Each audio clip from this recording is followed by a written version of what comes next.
carefully crafted to 22.2% inflation rates as of April this year. What does that say about where we are as a country? I think Nigeria has resorted to being resilient. Before you call the police station, before they even leave, they take permission from I don't think there's really anything on ground to improve. the struggle, the ASU strike. Minister of Education volunteered and said, give me 2 weeks. It was a lie. The president never gave me any deadline.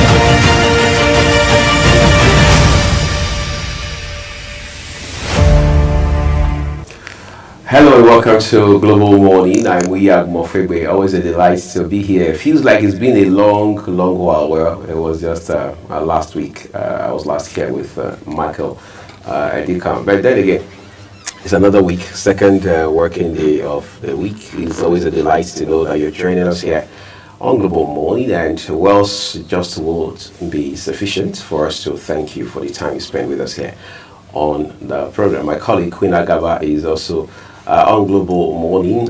Today she is in a darker shade of blue than I have on, so it's not competitive. It's more like a complimentary move that was never planned. Yeah, I was going to ask, what does blue signify? You know, their colors and their signification, significance rather. Right. They tell you blue signifies purple signifies royalty, white purity, you know, gold as well, royalty and all of that, wealth and all of that. But what does blue?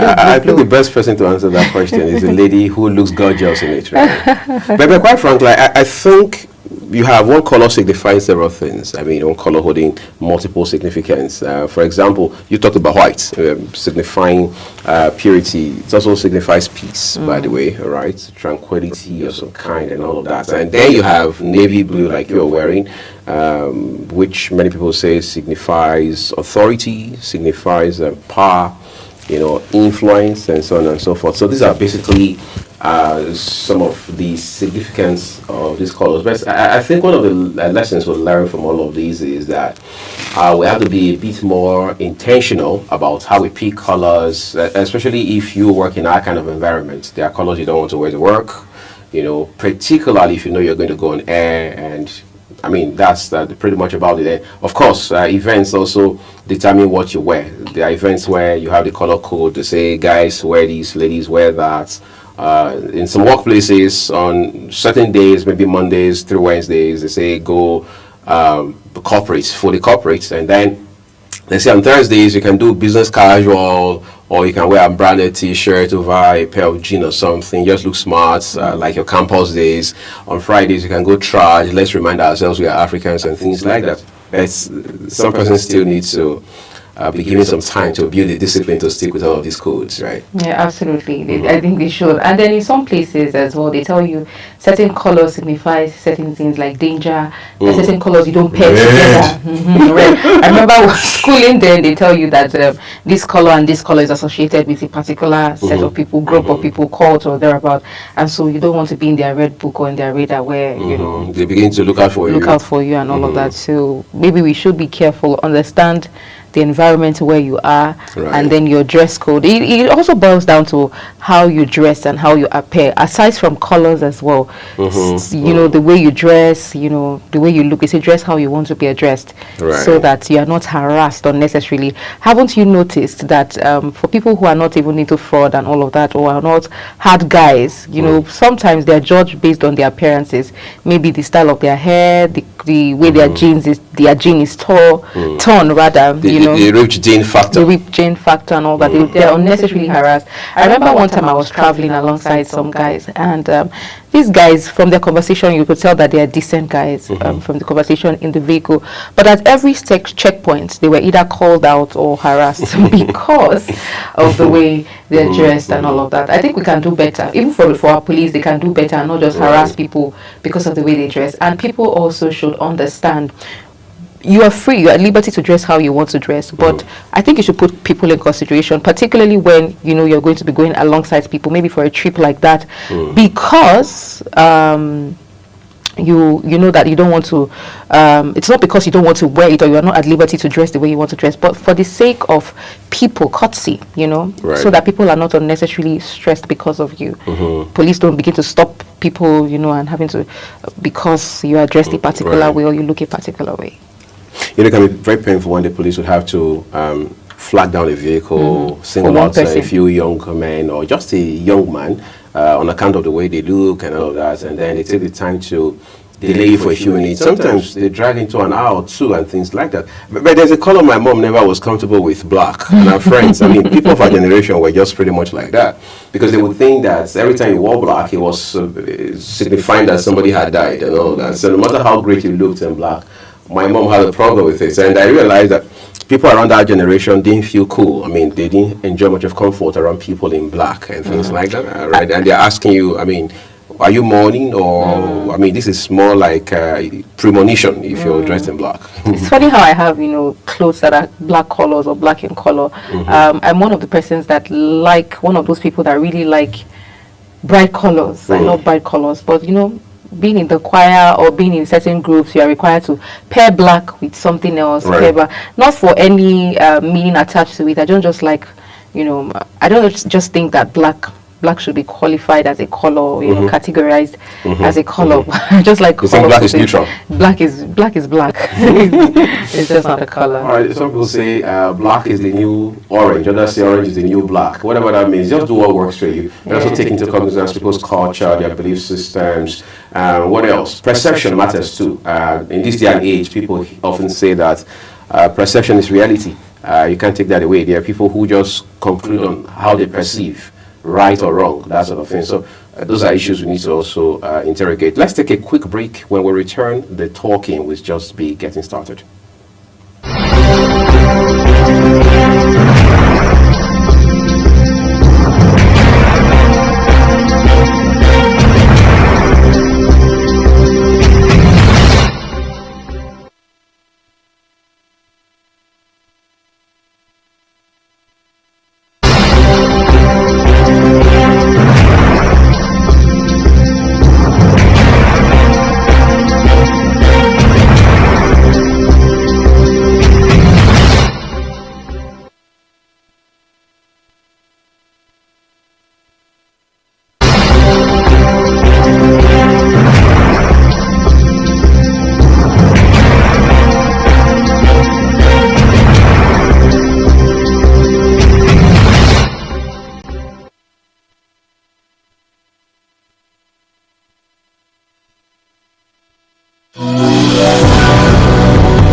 Global Morning is your top morning show here on Global Television. We bring you fresh news updates daily while delving into a variety of current affairs and topics. Global Morning aims to deliver newspaper review, latest news with experts on key global issues. And at the same time, keeping you well informed about important events, both national and international. Global Morning serves as a valuable source of information, helping viewers like you start your day well informed. Stay connected from Mondays to Sundays to a wide range of the latest news making rounds on Global Morning. We're on the road to protest. The president meets all of our demands.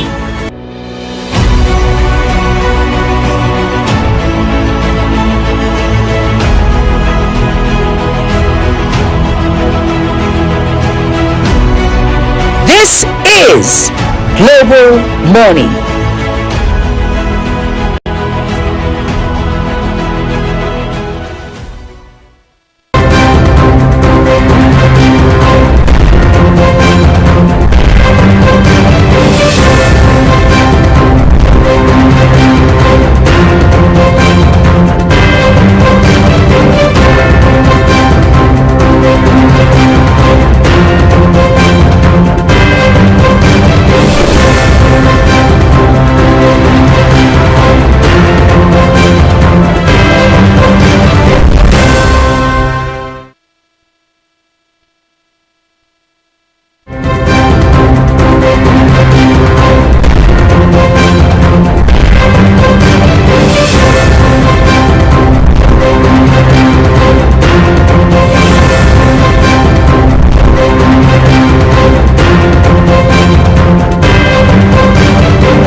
Okay, this morning we begin from some issues that are very concerning, issues of public interest, and then we'll scale up a little to some other narrative on the global scale. There has been the concern and, well, reactions to the requests, or if you like, the demand for some of the telecoms operators, perhaps all of them, to say, look, cost of operation, all right, is eating deep into our pockets. As a matter of fact, it is eating deeper into our pockets than we could ever imagine. Therefore, we are asking for not just an upward review of tariff. We are actually calling for 100% increase on the tariff that Nigerians pay on the services they enjoy within the telecom sector, whether it's data, text message, or the one we call SMS here, or whatever it is they pay for call. And there was the back and forth here and there. Of course, the federal government through the NCC, at some point even through the Minister of Digital Economy, Communications and Innovation, Dr. Bosun Tijani, had come out to say, yes, we are going to sit with the telecoms executives and have this conversation. However, there's one thing that will not happen. 100% increase on tariff is not possible. Now we're hearing 50. Some news source is reporting 50% increase. Others are saying, well, it's 60% increase. But whatever it is, that's a significant increase that's going to happen real soon. So we're looking forward to when it kicks in, quite frankly. It's been a bit of a sensitive issue to look at because on the one hand, you're concerned about if we leave the tariff as status quo. In other words, if we say, let's not increase the tariff, let's just leave the tariffs where they are right now, where does that leave the telecoms companies themselves? Because remember, one of the leading telecoms companies had its CEO come out just a few weeks ago to say, look, of course, that was not the first time he would say that, if we do not quickly pursue and achieve an upward review of tariff, we will have to shut down operations. The other alternative is to ration the way we serve our consumers. That's on the one hand. On the other hand, consumers are saying we are already being pushed to the wall on account of the cost of living, the economic hardship in the country, particularly when you even look at the food inflation numbers, which obviously don't look good at all. Overall, inflation today is doing something around the neighborhood of 34%, which is an all-time high for a country like Nigeria that is pursuing a $1 trillion economy driven by the renewable hope agenda of President Bola Tinubu. But away from all of that, the point being made is that if we were to have 100% increase on tariff, whatever I pay for calls today, let's say 24 naira for off-net call, that is if I call a number that is not on my network, will become 48 naira automatically. So it's on that basis that the federal government or the authorities regulating the telecom sector had said that was not possible. But having had this conversation, Queen, it became an issue of sauce for the goose is sauce for the gander. So if you say let's protect consumers, let's not exploit our consumers, let's not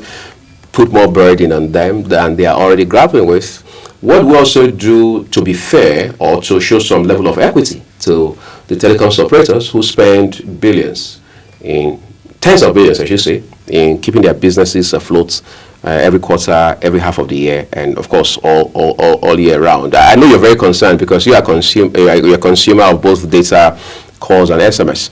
What have been your thoughts in this regard? Maybe a silent voice on the inside of you was praying that there shouldn't be any kind of tariff increase. Well, while I was praying that there shouldn't be any tariff increase, the prayer of every businessman is to make profit, do business and make profit. So you're not running a charity organization. We don't expect to do business at the expense, at your loss, you know, just so that people are happy. So if you're doing business, it's business. If it's charity, it's charity. But the thing is, we have a lot to do as a country, the government as well, a lot of regulations, a lot of, in terms of prices, fuel, diesel, everything needs to be regulated so that businesses can thrive. We're talking about the telecom sector now. How about other sectors as well? The telecom sector is in focus. when you go to the market to buy rice, or when you go to the market to buy beans and other products, you don't say that because the prices of maybe labor or the prices of fuel transporting these things has gone up, then the farmers or the retailers or the major distributors should not, it would reflect in the prices. And so because the telecom sector is big and virtually everybody uses it, but everybody uses food as well. Yeah, so when these prices reflect, everybody takes food. When the prices reflect in the prices of food items, there's little or no we can do or say. We buy because we must eat. And so that's the same thing happening in the telecom sector as well. When the cost of production, the cost of running, these things go up, it has to reflect. My prayer is that it should not reflect, because I consume data, and it's painful to see that reflecting, and it's not just reflecting in, say, 20%, 30%, it's reflecting in 100%. Right. But that's like other things, if we look at it in retrospect, other goods, services, products as well, most times it's 100%. You see, it's interesting, this kind of conversation, but what can we do? This is a service that tens of millions of Nigerians use. Of course, it's a no-brainer that you have several Nigerians, maybe there are hundreds of thousands, who own multiple lines. Some of them hold 2 phones and they have 4 SIM cards, because each of these phones is a dual SIM device. All right, and most of them have to at least buy data for 2 of those SIM cards. That's why I see some of them active on WhatsApp on 2 lines. Maybe one for business, one for private conversations and all of that. Then they have one for maybe exclusively family, spouse, children, parents, siblings, and things like that. So these are going to be challenges. It's not just for Queen and myself. It's also going to be the same for enterprises. All right, because if you do a review, upward review as it is in this case, on what I consume, what I pay for whatever it is I consume, it means that businesses, scale notwithstanding, will have to also pay, in some cases through their nostrils, for this kind of service. And that's why they say when you have inflation numbers going up like this, there naturally will be some ripple effects, and it just runs all the way and cascades down, because it's the case of what touches one touches all, and it's the case of Nigeria today.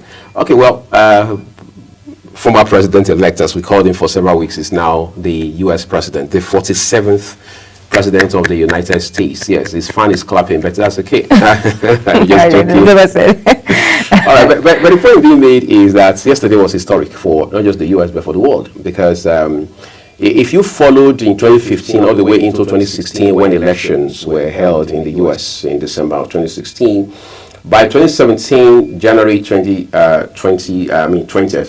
President Trump, as he now is, also became president at that time. And for the next 4 years into 2021, it was a lot of basketballs on the global stage. It was either about some $200 billion tariff against the Chinese government, or it was him railing against Mexico about the wall he wanted to build. Of course, he had started talking about that wall long before he won the election in 2016. Or it was him talking about how that Mexico will have to pay 15% or 30% tariff on whatever vehicle that was of American brand produced in Canada or in Mexico. Or it was him railing against the leader of North Korea, Kim Jong-un. Or it was him railing against Chinese premier, and so on and so forth. But today, the same Trump is back, and people are saying, are we going to move away from the issue of America not paying for the rest of the world? Are we back to the America First mantra, for example? Are we back to nationalism? Are we back to protectionism?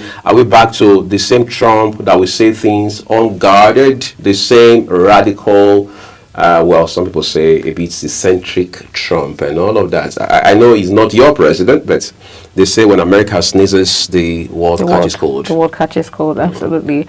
Well, as it is, I think we're back to these conversations. We're back to these conversations. We're back to moving illegal immigrants, into the U.S. Most people, I think most of the people who are not happy are people who are either on the wrong side of the law, it's particularly planning to get on the wrong side of the law. Get on the wrong side of the law. So you see them complain and all of that. Particularly people who were illegally migrated to the U.S. And for all of these things, I'm going to be biased now. What I really like about Trump, because I'm all big on decency and morality, I like that he said we have only two genders, and for that alone, if he's standing on that alone, and saying that abortion is not legal, yes, and saying that we have just two genders, male and female, right? And he has been consistent. And he has been consistent. We've seen that happen, and sometimes most people might say that some of the Trump's decisions might be rash, but they are critical. Take it or leave it, and what we look forward to, seeing what America becomes and the rest of the world becomes as well. There have been concerns around what happens to global trade, for instance. Of course, America does volume in trade with every part of the world, from Asia to the Middle East to all parts of Europe to continental America, of course, with most countries on the continent of Africa, including Nigeria. People have asked questions about what would be diplomatic relations between the U.S. and the rest of the world. What would be, for example, if we were to domesticate the conversation for a second, Nigerian foreign policy under Donald Trump is very important. Are we thinking in that direction? And to also add the fact that Nigeria has now joined BRICS, the coalition of, of 5 countries, all right? Now, basically Brazil, Russia, India, China, and South Africa. What does that say? And Trump has never been caught missing words with regards to immigration laws and all of that. Even days before he came into office, weeks before he came into office now, formally, there had been issues around the borders. They have had to strengthen or reinforce the borders. And he has said every illegal immigrant will leave. Whether that is practically feasible or not is a different conversation, but the intention is clear. This is where we're heading going forward. And he has also carefully sourced, so to speak, the men and the women that will help him achieve all of this. And people are saying this is not the America we want. We want an America that's more welcoming to immigrants. All right, want an America. I mean, America is a country of immigrants. So nobody actually builds this country and can lay claim to it as their own. So let's allow people come. And Trump, on the other hand, is saying we're not saying people shouldn't come. By all means, let them come from all parts of the world. However, there must be a way they come in. There must be a standard procedure. You can't just, in his words, bring crimes and everything from all parts of Central and North America, I mean South America inclusive, and you bring them into this country. Let's bring some decency into the process. Let's streamline the process. Let's double vet and triple vet where necessary, and so on and so forth. One thing is clear when it's all said and done, everyone. America from yesterday will not be the same. For starters, just as he was being sworn in yesterday, he has already pardoned the 1,500 people that were actually indicted in the January 6th uprising of some kind that happened at the Capitol.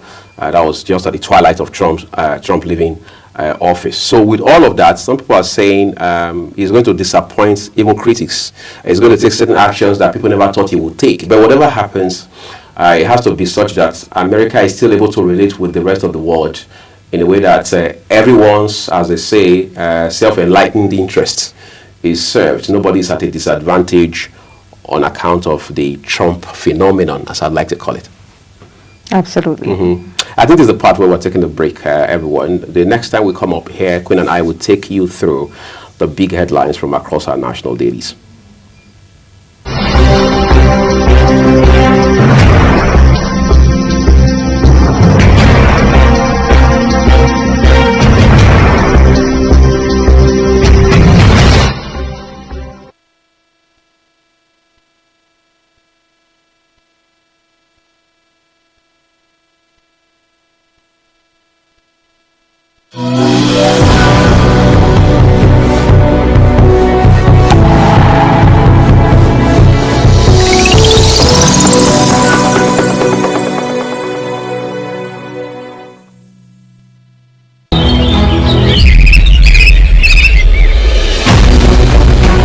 Global Morning is your top morning show here on Global Television. We bring you fresh news updates daily while delving into a variety of current affairs and topics.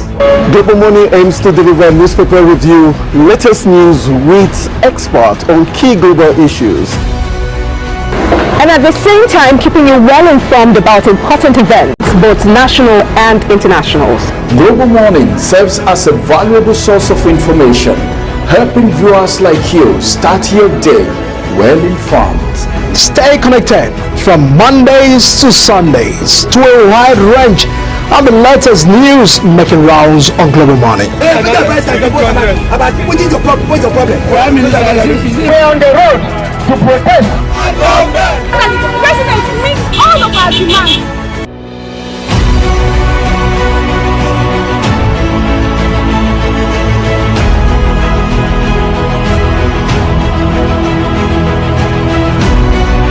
This is Global Morning.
Well, many thanks for staying with us. If you've just joined us, this is still Global Morning. And we're looking at the front pages of our national dailies for you, bringing you big stories and headlines. Right now, we'll begin with the Tribune newspaper, the Nigerian Tribune. And the big story we have here says, Solid Minerals, NAS doubts federal government's commitment to diversify economy. Rider says someone's finance budget ministers budget DG, and we also have Ministry of Solid Minerals budget defense deferred. And we have just underneath the nameplate, another Trump era begins. Rider says potential impact on Nigeria, oil, global trade, climate, gender, and immigration. NCC okays 50% telecoms tariff hike. That's fair. Man found to be HIV positive after raping girl with sickle cell disease in Abuja. Sad one there. And we have alleged 42.3 billion naira fraud. EFCC files 13 count charge against Otudeko and others. You find that story on page 3 of the Nigerian Tribune. These are the stories we have on the front page of the Nigerian Tribune. All right, let's turn to the Blueprint newspaper for you, everyone. We'll begin with the headline just above the nameplate of it. The kicker is oil import license. Courts adjourns Dangote FG suits to January 30. And then you have a couple of them beneath the nameplates, top left. Hajj, Nakon says fare at 8.7 million naira for 2025 pilgrims. Business, NBS set to launch rebased CPI, that's Consumer Price Index, GDP reports. And then we have a bit of sports here. Says under 19 Women World Cup, Nigeria stuns New Zealand in historic win. Star headline here reads, Telecom subscribers kick as NCC approves 50% tariff hike. It turns out that headline is accompanied by 2 riders. Decision made after extensive consultations, official. It will add to problems of Nigerians struggling to cope, as Axis Nigeria, consumer advocacy group there. Then we look at top left corner of the paper. Trump sworn in as 47th American president after unprecedented comeback. You can say that again. And then you look at the front page of today's issue of the Blueprint newspaper. You see the 47th president there with his wife, Melania, and then his sons and the founder and, of course, chief executive officer of Tesla, as well as Starlink, Elon Musk, all flanking the couple, Trump holding up his hand and delivering his speech. Yesterday was quite historic, and the regular Trump rhetorics didn't fail as well. Troops eliminated Turji's son's cause of other terrorists that's credited to Nigeria's defense headquarters. And the writer says Zamfara APC commends military's clampdown on bandits. Quite commendable. Be patient with our policies, Tinubu begs Nigerians. That's one begging too many, maybe. BVN enrollment rises to 64.8 million in January. Tax reform bills will benefit Nigerians, Afenifere. And then lastly, you have a headline at the foot of the front page of the Blueprint newspaper. Fintech transactions drive FG's revenue to 31.2 billion naira in December. Pick up a copy of the Blueprint and read details for yourself. Let's flip it over now to our next paper, which is the Vanguard newspaper, and Queen Agaba has all of those details for us. Well, on the front page of the Vanguard newspaper, big story we have, ahead 2027, why opposition party can't upstage ruling party. Rather says greed of political actors, role of money, pressure from constituents, fear of losing political relevance. We also have any government in power, a Jeep orientation, absence of a second address, absence on internal party democracy, state capture by ruling party, and loss of faith in election umpire. Above the nameplate, we have right here, court condemns media trial, denies EFCC arrest warrant request, says Otudeko and others not properly served. Edo Goba Tribunal, journalist attacked as DSS APC supporters clash. I won't join issues with Wike, says Wabara. And we have elevated inflation, a major economic challenge, according to Wale Edo. And then we have a picture of President Trump right there, as we see in other papers. Rivers crisis, why I won't settle rift with Fubara, says Wike. Other stories here, I was saved by God to make America great again. Trump right there. And NCC approves 50% tariff rise for telecom operators. And lastly, on the Vanguard, we have sports. Shele Okocha calls for support. These are the stories we have on the front page of the Vanguard newspaper. All right. Let's take you now to the Guardian newspaper. We begin with the star story on the front page of the Guardian newspaper this morning. Here it reads 100. Okay, well, there's a kicker there, by the way. FG's free Cicerone section.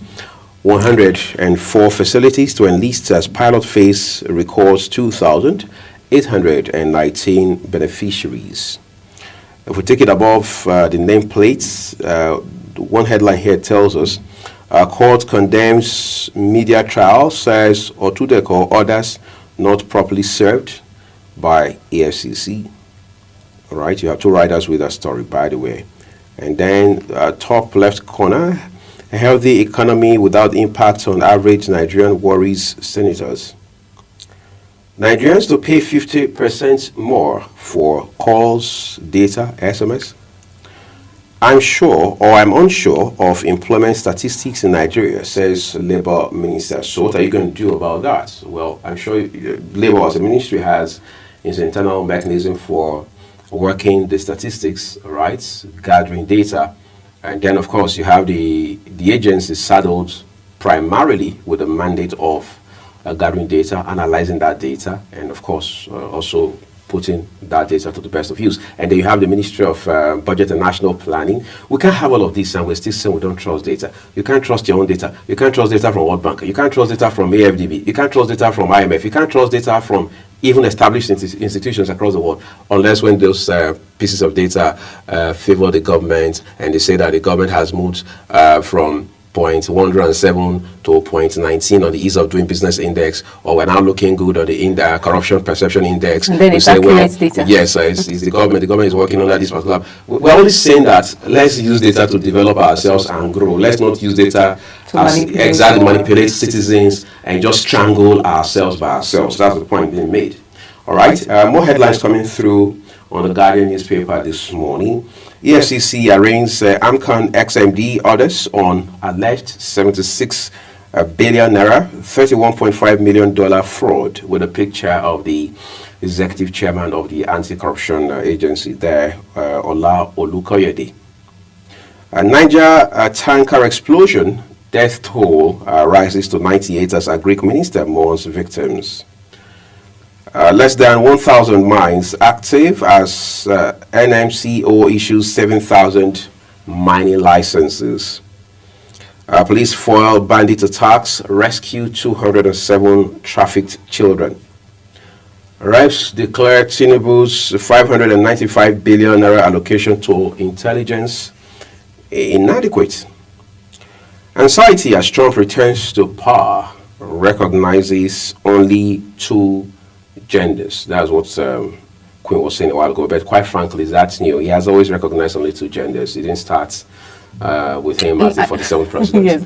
And you know, interestingly, what's funny about these things is that I was filling a form a while ago, and in the place for gender, I was expecting to see just male and female, but I was seeing I didn't know that we had, hundreds of gender or options or pronouns or whatever it is, because I was seeing them, how people I identify, and people are beginning to go, because it was almost becoming, a norm where people say I identify as a them. How I identify as a it, and I'm just seeing, different. Almost 100 and it's really confusing how people begin to, and to think that people were beginning to panic. Parents in the US are beginning to panic because in school teachers now tell their children that you can be anything you want to be. You can decide, you can make that decision to be a female or a male. You tell a boy child that you can decide to be a she. And so parents have been, they've always had that fear, and that's why we have a whole lot of all of these homosexuals and all of these things stemming from. But I like that Trump is insisting and enforcing, so these people begin to watch their backs, and we don't have all of those things proliferate the system. All right, well, we're done with the Guardian newspaper, everyone. Let's turn to the Punch newspaper. That will be our last now as Queen walks us through the headlines.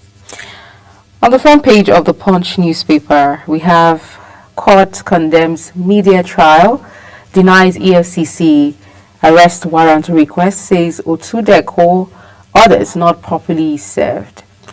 50%, the big story here says 50% tariff hike. Nigerians may spend 6.7 trillion naira on calls. Rider says telecom groups insist hike should have been lower, threatens suit of February implementation date.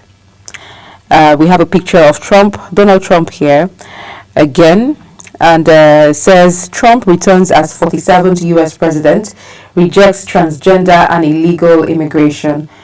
Sanwo-Olu pledges to work with new Lagos speaker. 6 killed, 3 injured in Ogun, multiple crashes. Away from other stories, but not to deviate, but Ogun State. I don't know if we need to hold like a prayer conference, particularly for Ogun State. This is an unfortunate incident, and it's an accident, we understand. But Ogun State is always in the news for, you see what happened in Karo, the Timileyin guy and the Salome guy where he was beheaded. I wouldn't have been surprised if it happened in Ogun State, because we've had multiple stories like that in Ogun State. Right. There's even a baby factory, an illegal baby factory in Ogun State. There are, multiple things, and to tell you that these things are still happening, I think our energy should be channeled towards states where, these things are predominant. We hear of this news. Proper investigations should be carried out to wipe out and clear out these syndicates in that state. Well, this is a sad one, and it's an accident. We pray that there's never an unfortunate occurrence again. Court adjourns Dangote Refinery's 100 billion naira suit against marketers. These are the stories we have on the front page of the Punch. Are you not sure? We should take one more story. Yeah, we should do one more. We have enough time, quite frankly. Let's turn to the Daily Independent real quick. Big story here says, excuse me, NCC OK's tariff increase for telcos. Caps hike at 50%, so you can't go beyond 50%. Hopefully there's compliance. All right, above the name masts, it says Senate minister disagree on position of Nigeria's economy. That's talking about Wale Edun and senators.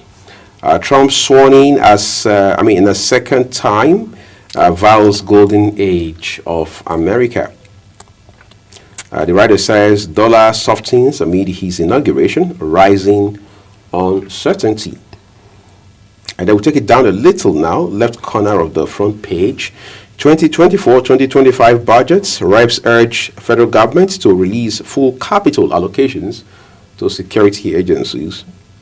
30 December, Lagos generated over $71.6 million. That's according to Governor Sanwo-Olu's aide. It was quite dirty indeed. It was dirty. With the IJGBs. Yeah, exactly. It's interesting. 2025 budgets, NAS summons Edu Bagudu allocation to solid minerals industry.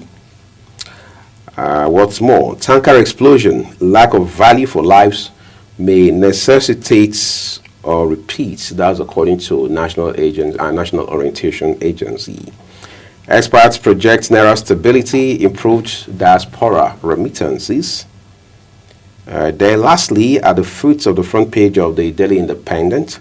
Court adjourns Dangote's 100 billion Naira suits against oil marketers to January 30. That's apparently at the end of the month. Incidentally, that's all we have for you from the papers this morning. We do hope you take out time to read up details of these headlines for yourself.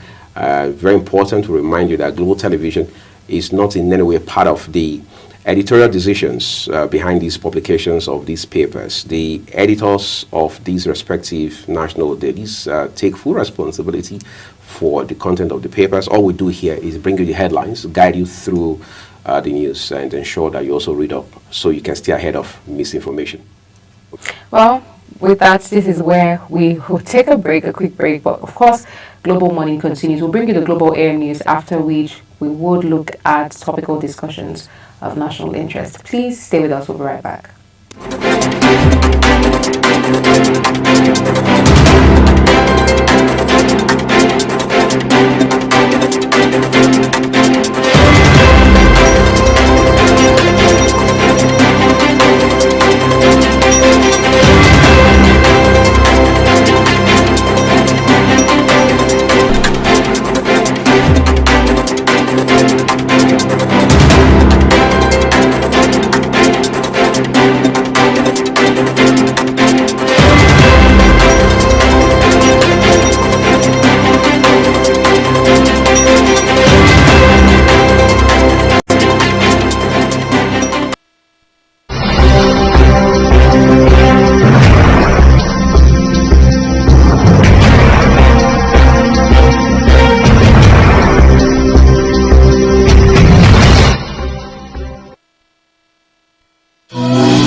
Global Morning is your top morning show here on Global Television.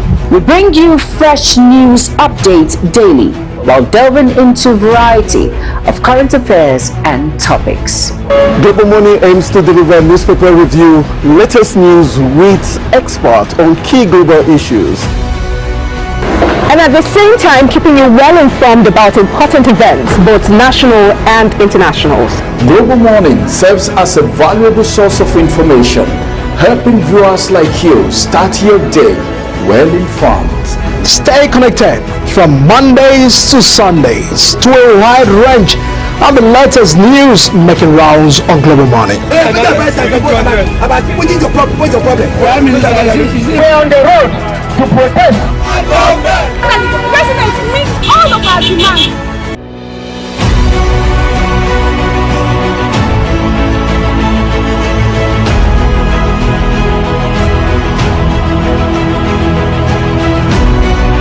This is Global Morning.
Hello and welcome to all our viewers in Nigeria and around the world to the news, Global AM News on Global Television, coming to you live from the nation's capital, Abuja. I am Queen Agaba. A quick reminder that Global Television is on DSTV channel 365 and free to air on Nightcomsat. President of the Senate, Godswill Akpabio, has emphasized the need for parliamentary collaboration and unity among African nations. Addressing the National Assembly of Cote d'Ivoire at the opening session of the 2025 First Ordinary Session of the National Assembly of Cote d'Ivoire in Abidjan, Akpabio also called for strengthening of bilateral ties between Nigeria and Cote d'Ivoire.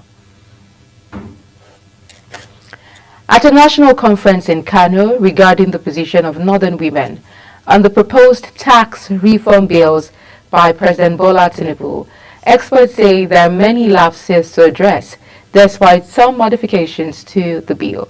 Global Television's correspondent Idris Jibrin was there and now reports. Organized by the Women's Wing of the Coalition of Northern Groups, this national conference is to deliberate on how women are affected by the controversial tax reform bill in Nigeria. Women from the 19 northern states and the Federal Capital Territory argued that the bills do not in any way represent their aspiration in the region. Well, my expectations are high, and like I said, I asked them. Most of them do not really know much about the tax reform bill. But to the glory of God Almighty, they are now aware that issues concerning the tax reform bill is very important that their voices are heard. So I believe that after this program, I'm going to get feedbacks, positive feedbacks from them. Their contributions is going to help when I tender my reports. Although several modifications have been made to erase doubt in the minds of some Nigerians regarding the provisions of the bills, these people argued that the need for lawmakers to ensure transparency is crucial. At the end of this conference, expert believes that women will be fully mobilized to further understand the role they are expected to play in ensuring that the bill does not affect the overall well-being of Nigerians. Nigerians are not enjoying. People are suffering. Over 90% of Nigerians are suffering with the current policies, ill policies that are designed by this administration. Unpopular policies, inhuman policies, ungodly policies that are only meant to make Nigerians to suffer. This is the situation we are. Actually, we went to Plateau last week. We interact with the market women and so many other women groups. But unfortunately, they were saying it very clearly. They never knew what the tax reform bill is all about. Nobody even taught them what is the tax reform bill. They never knew anything about it. And they were convinced beyond any doubt that there is consolidation of levies. That's why I said there is difference between tax and levies. Nobody should deceive you by telling you there is consolidation of taxes. Levy is clearly different, and levy is what stopped market women in Nigeria. Those in attendance include the chairman of the Council of Ulama, Sheikh Ibrahim Khalil, leader of the Coalition of Northern Groups, Nastura Asher, among other notable Nigerians. From Kano, Idris Jibrin reporting for Global Television News. President Bola Tinubu has appointed Princess Zara Audu as the new Director General of the Presidential Enabling Business Environment Council, in a move aimed at attracting foreign investments and improving Nigeria's business climate. Before her appointment, Audu, an entrepreneur and technology expert, was the technical advisor to the president on foreign direct investment. She replaced Jumoke Oduwole, who has been named Minister of Industry, Trade and Investment in a recent cabinet reshuffle. The House of Representatives Committee on National Security and Intelligence has called on President Bola Tinubu to direct the Minister of Finance to ensure full release of the 2024 capital allocation to the security and intelligence sector, emphasizing its crucial role in national security. Chairman of the committee, Ahmed Satemi, made the call during the budget defense session for agencies under the Office of the National Security Advisor. He expressed concern over the inadequate release of funds to some intelligence agencies, noting that while the security sector received a significant allocation, the intelligence subsector remains underfunded, assuring that the committee would explore ways to boost funding for intelligence operations to strengthen national security efforts. Minister of the Federal Capital Territory, Nyesom Wike, has voiced strong opposition to the creation of state police, citing concerns about potential misuse of power by state governors.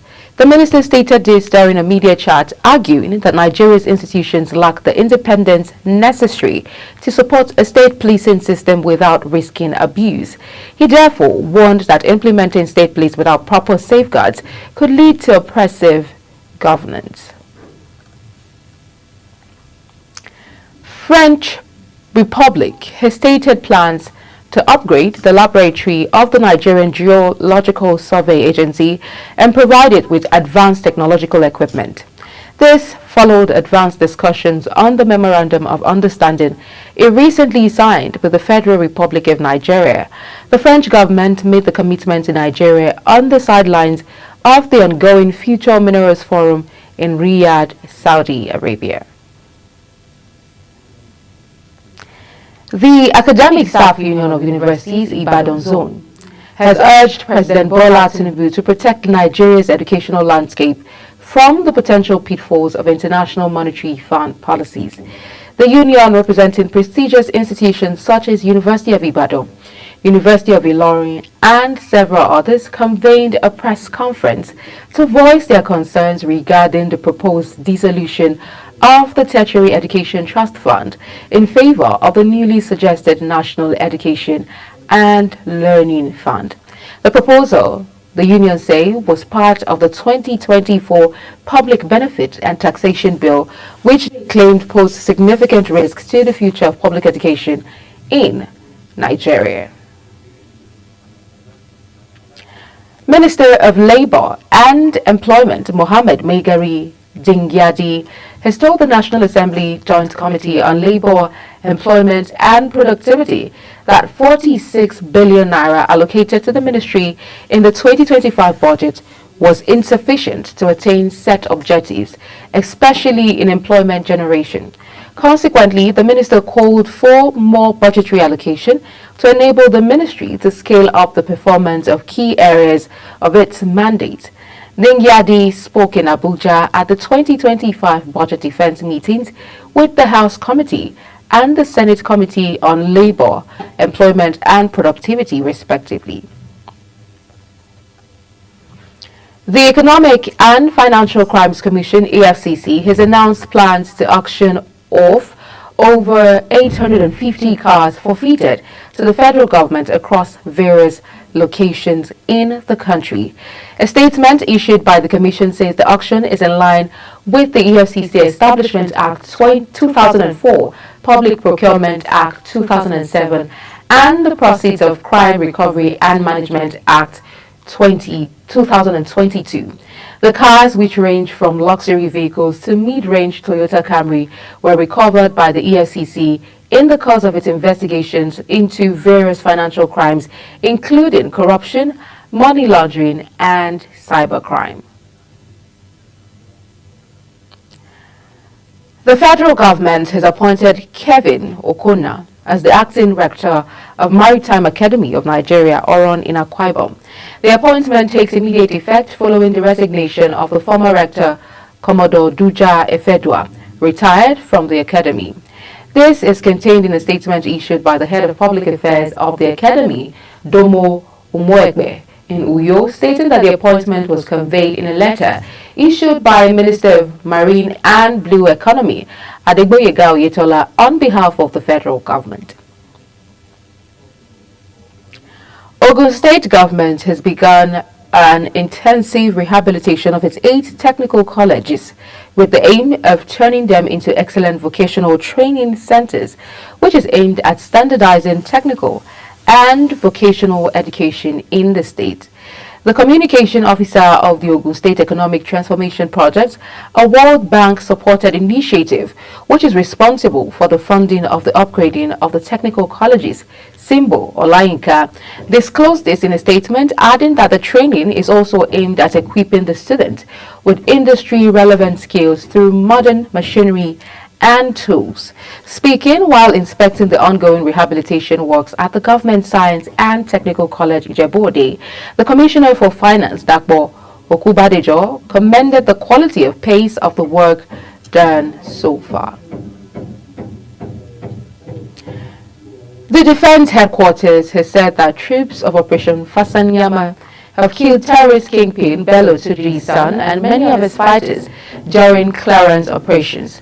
The operations that were conducted on January 17th along Shinkafi, Kagara, Fakai, Moriki, Meiwa and Chindo axis also led to the destruction of the terrorist logistic base. A statement by the outgoing Director of Media Operations, Major General Edward Buba, says Turji's son was killed at Fakai High Ground, where the terrorists were hiding.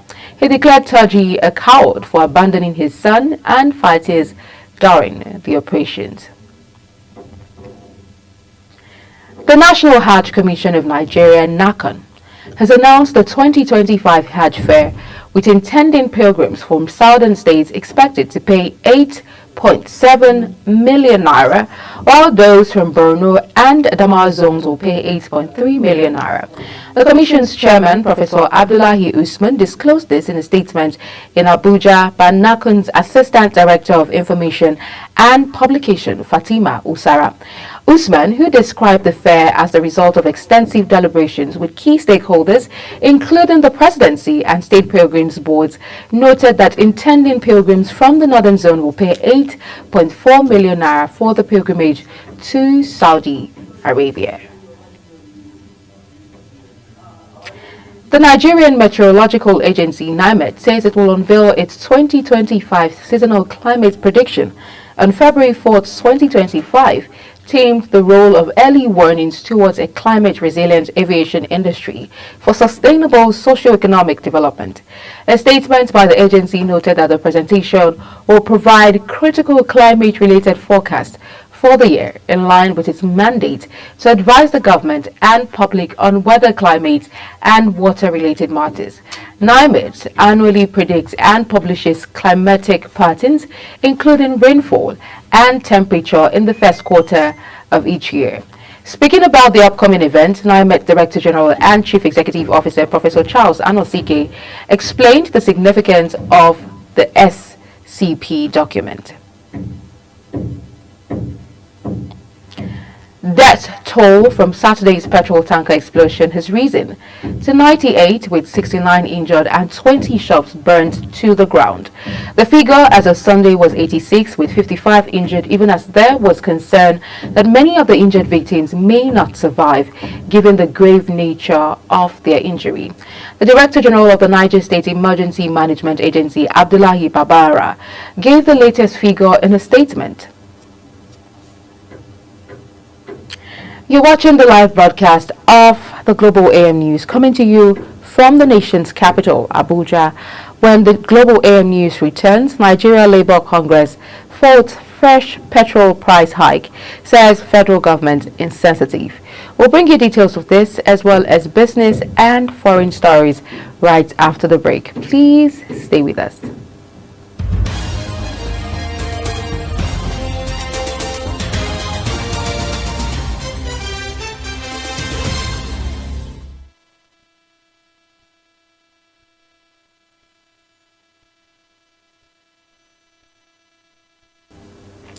Many thanks for staying with us. If you've just joined us, this is Global Television bringing you a live broadcast of the AM News.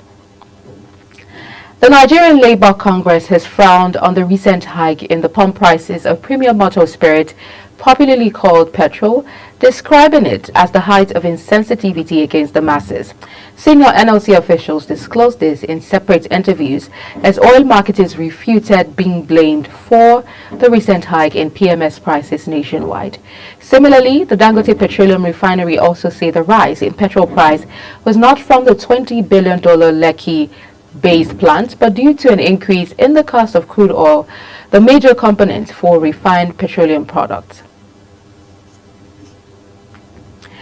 In business, hearing in a suit filed by Dangote Petroleum Refinery and Petrochemicals over a bid to stop issuance of oil import licenses to some oil marketing companies has suffered a setback at a federal high court in Abuja. The matter, which was scheduled for hearing before Justice Iyan Eko, could not proceed due to the delay of Dangote Refinery to serve its amended originating summons on the defendants. Recall that Dangote Refinery had sued the Nigerian Midstream and Downstream Petroleum Regulatory Authority and Nigeria National Petroleum Corporation Limited as first and second defendants. Meanwhile, the Nigerian Midstream and Downstream Petroleum Regulatory Authority, in collaboration with stakeholders, have vowed to review its operation standards to avert explosions resulting from petrol tanker accidents. NMDPRA Health, Safety, Environment and Community Chief Executive Officer Farouk Ahmed added there should be proper safety measures in place for response when there is an accident. Executive Director Dr. Mustafa Lamode, who represented him, said the authority will work out stakeholders to review standards of operation. The Nigerian equity market experienced a loss last week, shedding 1.45 trillion naira in market capitalization. The all-share index fell by 2.94%, closing the week at 102,353.68 points, while the market capitalization also dropped by 2.26% to 62.85 trillion naira. Bitcoin hit a hard record high above $109,000 as Donald Trump, who has signaled plans to deregulate the cryptocurrency sector, prepares to be sworn in as U.S. president. Bitcoin surged to reach an all-time peak of $109,241 ahead of Trump's inauguration ceremony, before falling back to $107,765 at around 7:40 GMT. On the foreign scene, Donald Trump has been sworn in for a historic second term as president on Monday, pledging a blitz of immediate order on immigration and the U.S. culture wars as he caps his extraordinary comeback, with one hand raised in the air and the other on a Bible given to him by his mother. The 47th U.S. president solemnly took oath of office beneath the huge rotunda of the U.S. Capitol. Republican Trump and outgoing Democratic President Joe Biden had earlier traveled by motorcade together to the Capitol, where the ceremony was being held indoor and with a much smaller crowd for the first time in decades due to frigid weather.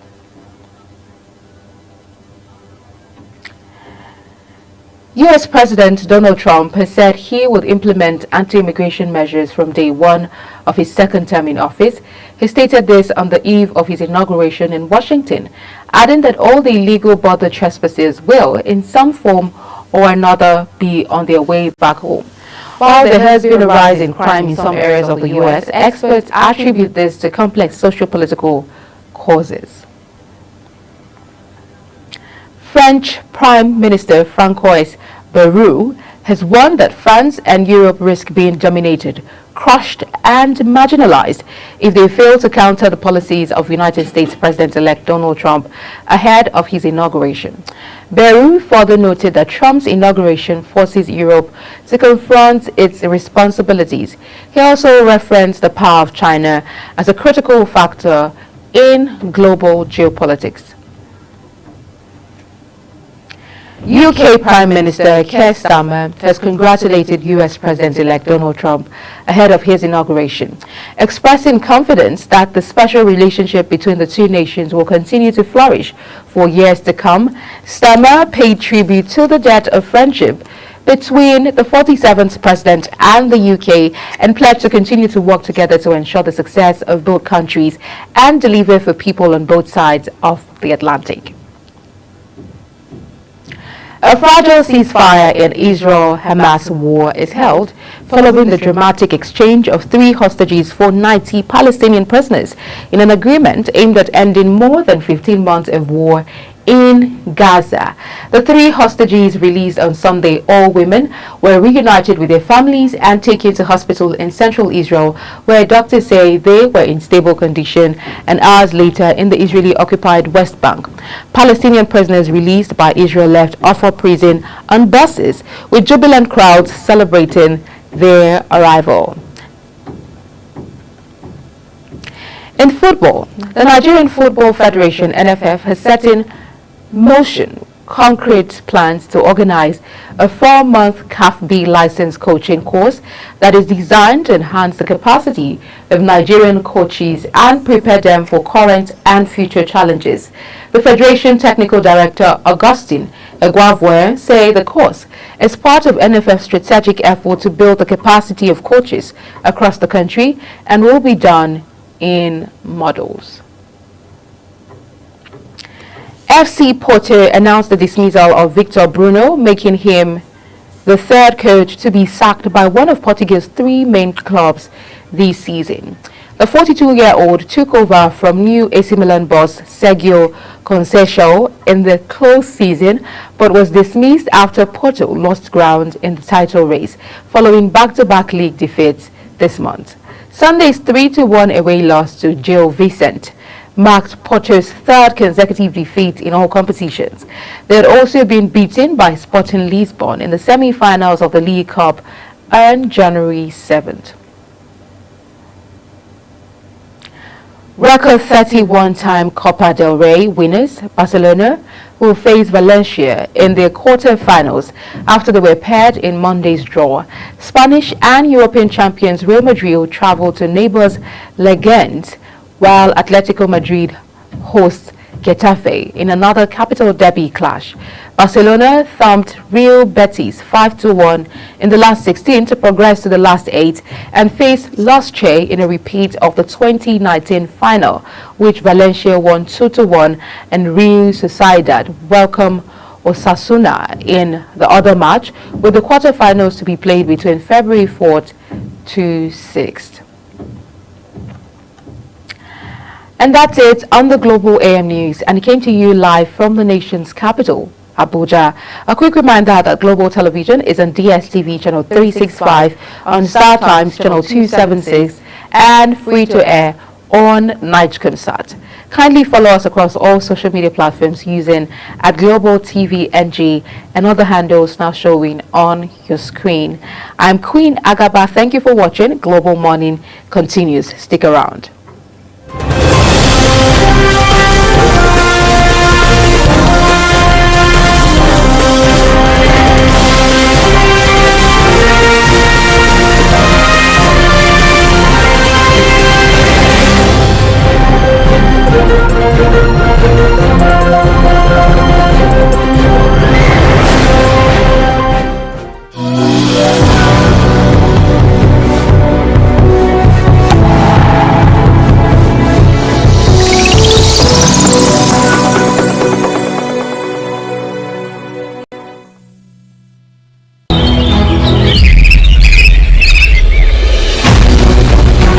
Global Morning is your top morning show here on Global Television. We bring you fresh news updates daily while delving into a variety of current affairs and topics. Global Morning aims to deliver newspaper review, latest news with experts on key global issues, and at the same time keeping you well informed about important events, both national and international. Global Morning serves as a valuable source of information, helping viewers like you start your day well informed. Stay connected from Mondays to Sundays to a wide range of the latest news making rounds on Global Morning. We're on the road to protest. The president meets all of our demands.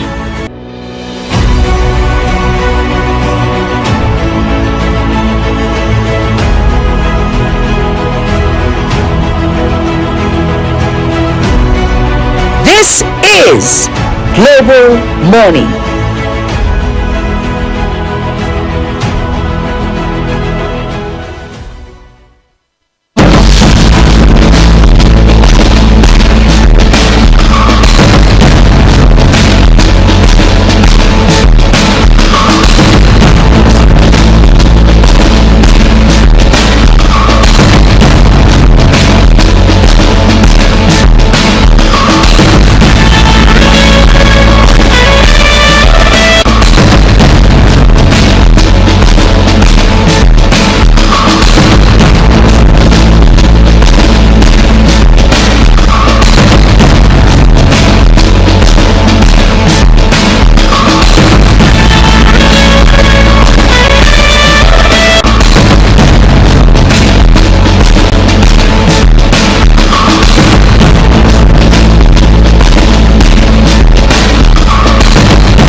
All right, let's get our first conversation this morning on the road. We take it to Edo State, where, of course, just last month, December, we saw the governor presenting the 2025 appropriation proposal to the House, that's the Edo State House of Assembly. Of course, all of the issues around capital expenditure, recurrent expenditure were also raised. Concerns around how governments will drive implementation, fund the budget, as is always the case every other year, were also highlighted. But fast forward to, well, almost the end of last month, the budget had already been passed and the governor signed into law. So the rest is about implementation.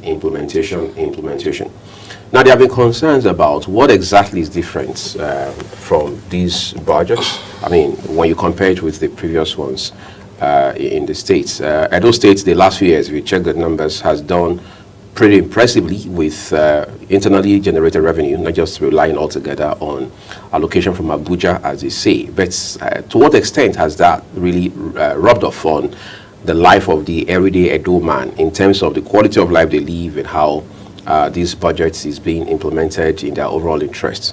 While we had former Governor Godwin Obaseki there for 8 years, there were those who said the loans that government took under his leadership were done arbitrarily. Others said those loans were not tied to specific projects that would impact in ways that are remarkably positive on the lives of the people. On the other hand, the governor, those who worked with him, and other Edo people who were not even in government or partisan in any way had said that, look, this governor had, I mean, talking about the former governor Obaseki now, brought revolutionary thinking into government. They said his thinking was institutional, futuristic, and very precise in terms of the way it's executed its projects and programs. Now, all of that is behind us because you have a new sheriff in town in the person of Senator Monday Okpebholo. And this is 2025 with the first month of the year gradually inching to an end. Ordinarily, the budgetary cycle has started, but how much of progress have we seen vis-a-vis the manner in which that budget was presented and the elements in terms of the numbers and allocations in the budgets? I'm joined this morning by, well, a supporter of the governor, a very staunch one for that matter, Haruna Brahimo, who is a socio-economic analyst, to help us look at all of this. Haruna, first of all, say good morning to you. Like we were joking a while ago, happy Tuesday. Happy Tuesday, good morning. Okay, but quite frankly, there are concerns around how that this is a new governor. This is, if you like, as they say in academia, his inaugural budget. Okay. Yes.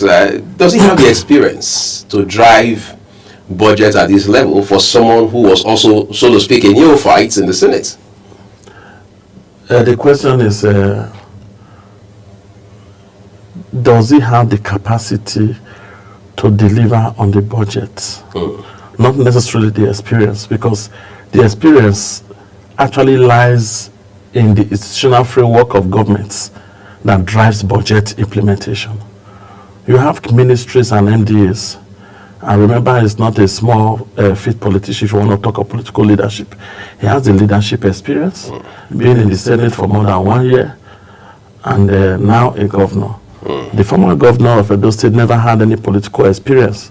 From being economic advisor to the then Governor Oshomole, he became a governor, and yet you just pour out some talks on him now, and he was able to drive and implement budgets.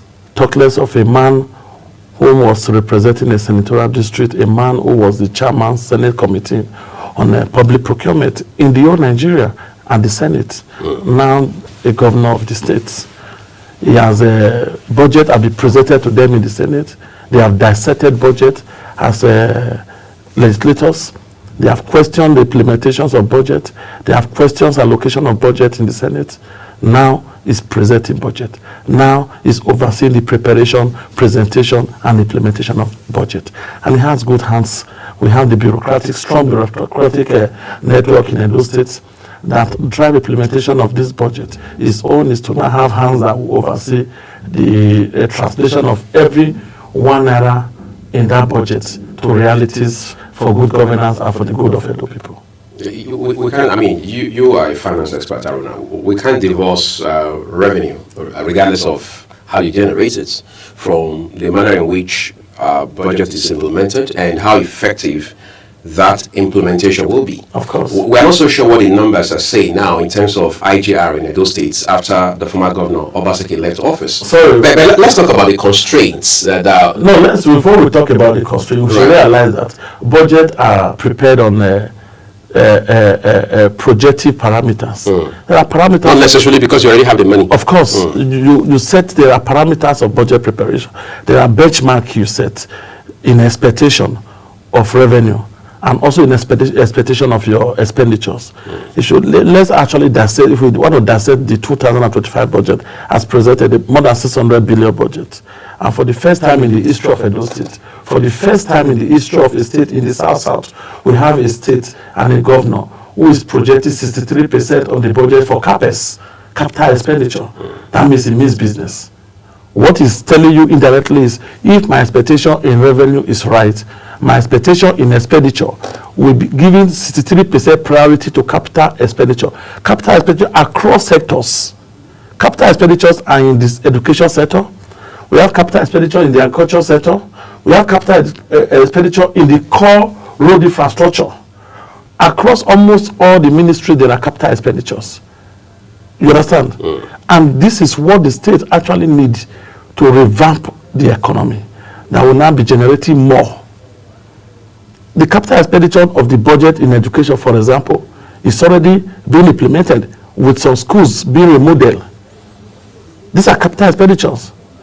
Capital expenditure in road infrastructure has commenced immediately.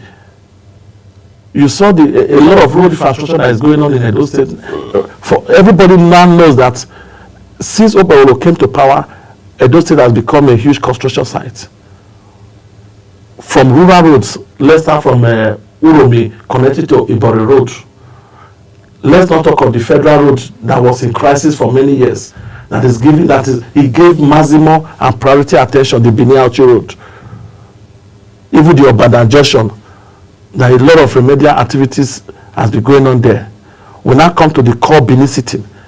He flagged up the flyover connecting Oregbeni to decongest a perennial traffic congestion there. From Oregbeni. That's around the Romal Park. Exactly. Towards a Western Boys High School to connect to Oba Slope. That is revolutionary. And that project is at preliminary stage right now. Mapping is ongoing at that particular project. We now talk of the reconstruction of the Upper Mission Extension by Aduawa.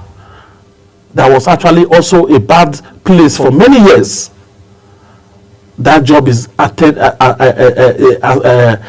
having a maximum attention with concrete work there going on. Should we measure the connection, the immediate construction of Temboga to Ugbowo bypass? That's another revolutionary project because that road, the last time that road was embarked upon should be during the time of Obemudia to connect Temboga to Ugbowo, and construction is going on there. The Ewa Road side, just name it. Are we going to talk of the Upper Ekenwa Road, because Ekenwa Road that Obaseki could not deliver in 8 years, he's not taking it to Upper Ekenwa Road.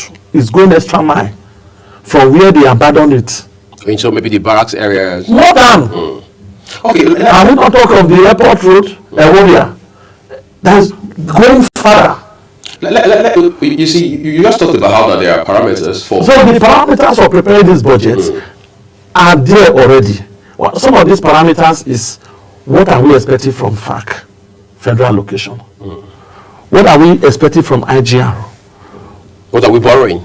What are we borrowing, as the case may be, to fund budget? These are the basic three parameters. From allocation, from tax revenue, which is IGR, and from support grants, from borrowing and bonds. They all categorize into borrowing, selling of bonds, state bonds, to get finance to finance some critical projects. So absolutely in the last 60 days of, or more than, a little more than 60 days of Okpebholo, we've been on the trajectory of progress. Okay, let's talk about progress from a different standpoint altogether, Aruna. I was talking about revenue a while ago.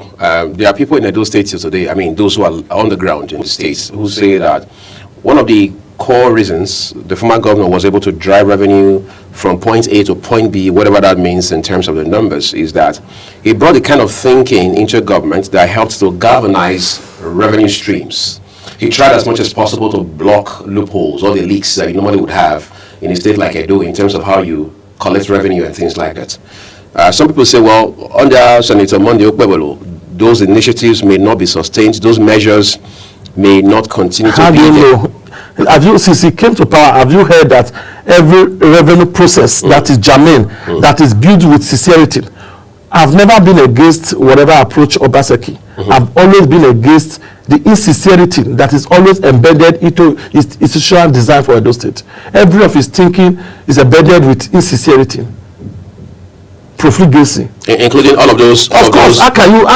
No, just think of course. Which of the reform? Well, I've analyzed a lot of these reforms on this set. Let's talk of the IGRO.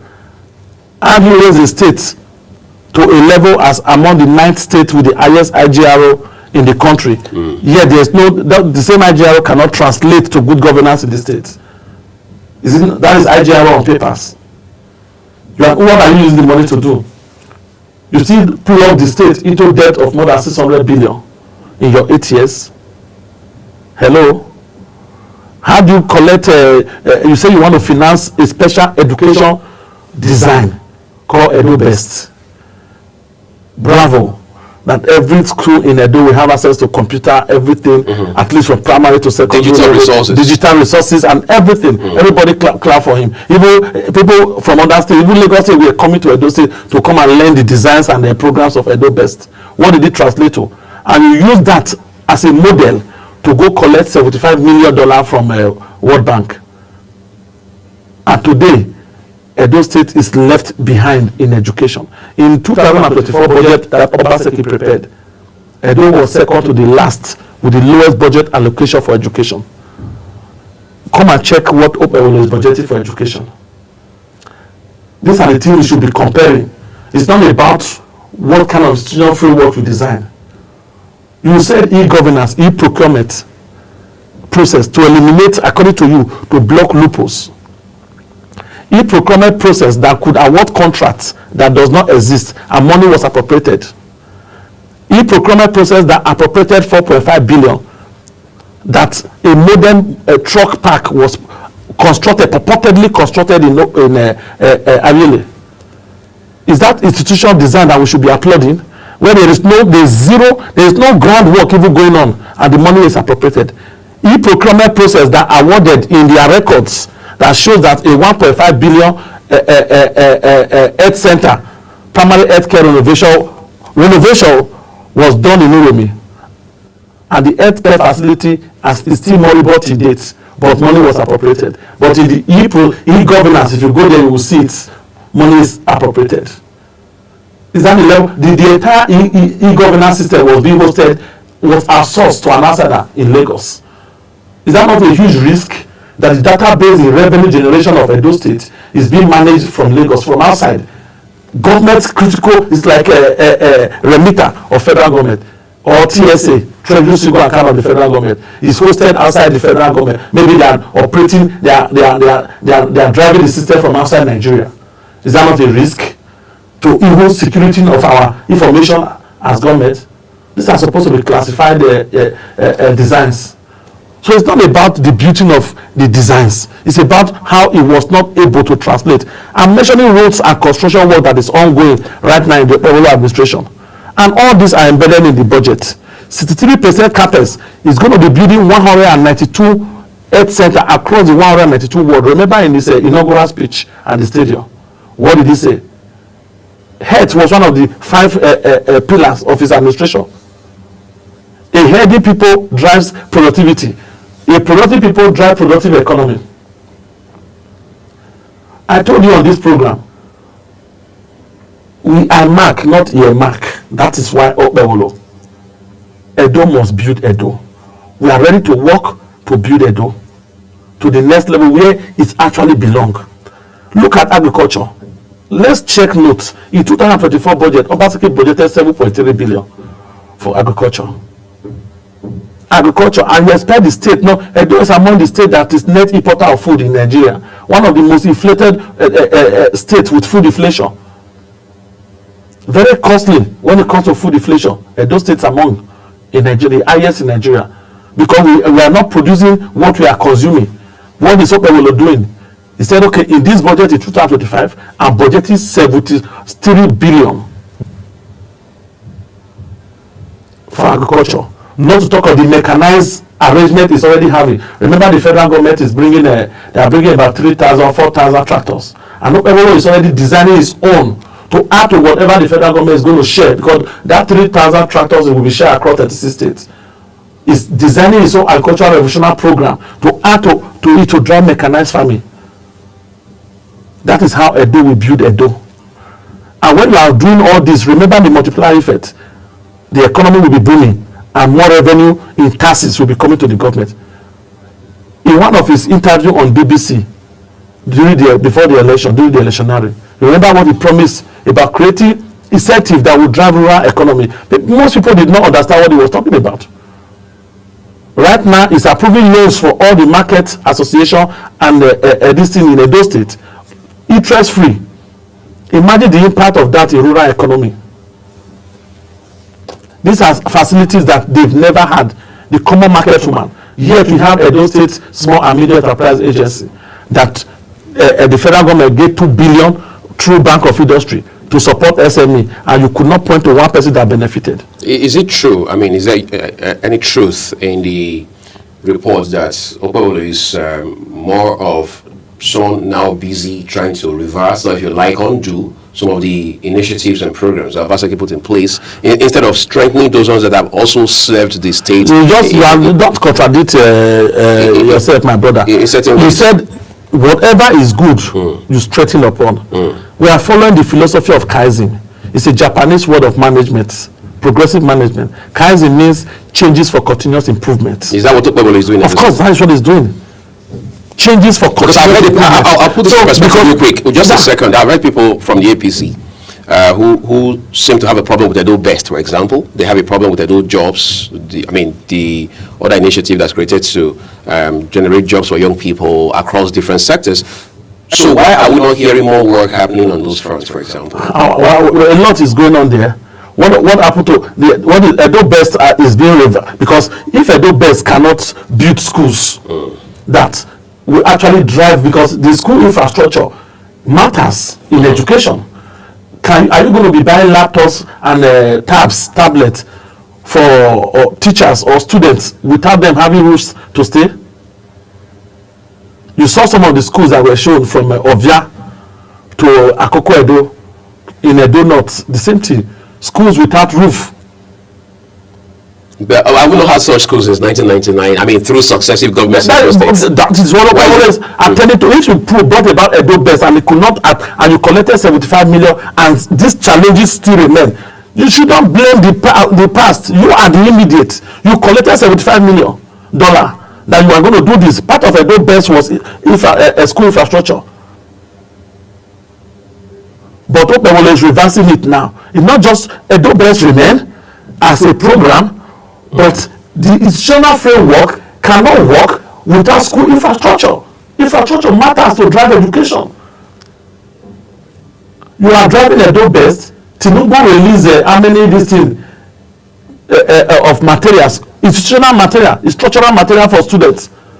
You lock them up. You never distributed. Have they been distributed now? Of course. For more than 1 year. You lock them in the warehouse. The APC seems to complain a lot about Obaseki. Nobody complains a lot. You just brought about. We are doing cooperative analysis. I just told you, look at the gap. An investment banker with sense of economics, who is acclaimed intellectual, drove 8 years budget in Edo State that did not provide even 50% for capital expenditure. How do you drive the economy of a state where more than 50% of your revenue goes to recurrent expenditure? We are spending it on things that reoccur. How do you build infrastructure and you claim to be bringing foreign investors? What attract investment is infrastructure. And you never invested in infrastructure because you never provided for it in the budget, or your provision was limited. So you were actually creating a noise, propaganda. So how about when the former governor would, I mean, we're talking about Obaseki now, even though of course events have overtaken his government, because the APC would always want to circle back to those issues. But let's talk about things like, say, the Oshomo power plant, for example. What's the Oshomo, I mean, what's the, I should say, the Okpebholo government doing about that? Oshomo power plant is a private enterprise. So what stake does the Edo State government have? That is what we are, because the first thing Okpebholo did across all, let me not limit it to Oshomo power plant. He created the asset verification committee, right, made up of erudite scholars, APC members, APC chiefs in the states. Are they not erudite scholars? They are the we are talking of competence, capacity and capability. So he can be a judge in his own cause. He's not judging. Asset verification is to know what Edo State government stake are in some of these companies. But you also know, Haruna, have an axe to grind with. You don't have any axe to grind with. It's like you can't be a witch and be accusing somebody that you are being witch hunt. Except you are not a witch. If you are not a witch, so that explains it. Of course, because nobody is going to witch hunt you if you are not a witch. You don't celebrate witches; you hunt for them. So that's what we're doing with this case. They are not hunting for witch, but when we discover they are witches. You look at in audit. Right. They say if you are doing an audit, an independent examination of books of account of an organization or institution, if in the process you are there to make an objective statement that this account gives a true and fair view of the state of affairs of the organization you are auditing, express expectation as provided in the Companies and Allied Matter Act of 1999 as amended. But if in the process of trying to do that express approval, something you not discover, something arose your interest, you now go into what is called investigative audit. The law now empower you to probe to the bottom. The job of the Asset Verification Committee is to verify the assets of governments in bonds, in stakes, in equity, in assets, in facility, even liabilities. Let us ascertain. But if in the process of doing that, something arose their interests, they have the power to probe to the bottom. Even if it means bringing criminal charges, for example. Their own is to recommend to the government. The government now decides whether to bring up criminal charges or not. You and I know that this has never really worked, even in Edo State, for example, because when Oshomole came into office in 2008, he also set up this, where you had... Oshomole never set up asset verification. So what did you... What panel of inquiries or whatever, which I don't even know of Oshomole, but I knew that the same Obaseki set up panel of inquiries on, on public waters, water board. Which is tomorrow, water board is Moribo, the Sapler Road. The project that he condemned and he later privatized and outsourced to the Earth project, the hospital, the ultramodern hospital built by Oshomole. The former central hospital, of course, exactly. The same hospital, he said he set up commission of inquiry to investigate Oshomole financial activity. The same hospital upon which, as economic advisor, he approved or he recommended for approval of every payment that goes on across the project in Edo State during Oshomole administration. He set up commission of inquiry for investigation. While that one was going on, he was outsourcing, he outsourced the whole outfit to a private earth practitioner from Lagos. These are different things. Asset verification is not commission of inquiry. But if in the process of trying to verify the stake of Edo State in any institution in Edo State, something arose your interest, you probe to the bottom. It's legal. Okay, let's circle back a little now, since we're talking about verification and inquiry. In 2009, so Oshomo, I'm still going back to the Oshomo. Of course, we'll come back there, but just by all means, in 2009, Oshomole also did the same. This conversation is not, Oshomole is not the centrality of this conversation, but he did set up an investigative panel at that time, made up of like you would call them erudite scholars, but I mean, these are people of stature, no doubt about it. It's people like Chief Hosseini Elama of the State Revenue Board, as then was the executive chairman. You have people like this other gentleman, Barrister Hassan Mojizua, one time the state chairman of the APC. They were all there. And that's why I said two things. One, you jam these panels or this kind of setup with people who have established partisanship. Then two, we have a history. There's an established trajectory of these panels never seen the light of the day. I don't want us to be distracted about that. Let's look at some of the things that the current governor, Senator Monday Okpebholo, met on the ground that he can continue to build on and then scale. I just told you now, like the IGRO model can be strengthened. Okay, and sustained. Of course. That is an institutional design. Right. That is apolitical. Nobody can be political about when it comes to tax issues and tax laws, except he made a policy pronouncement that, okay, we are going to reduce create some incentive tax relief exemptions for some categories of businesses. Tax breaks and all that. You know, in Edo State. Right. Anything outside that, the process of tax collection. But the real question is the burden of the tax. That is what we're always talking about. The burden of tax is always shifted to the final consumer, who pays directly or indirectly, who goes to the market to buy products. He buy at a price that has already been taxed, included, which he does not actually know. All he knows, or he or she knows, is the fact that I bought this thing at this cost.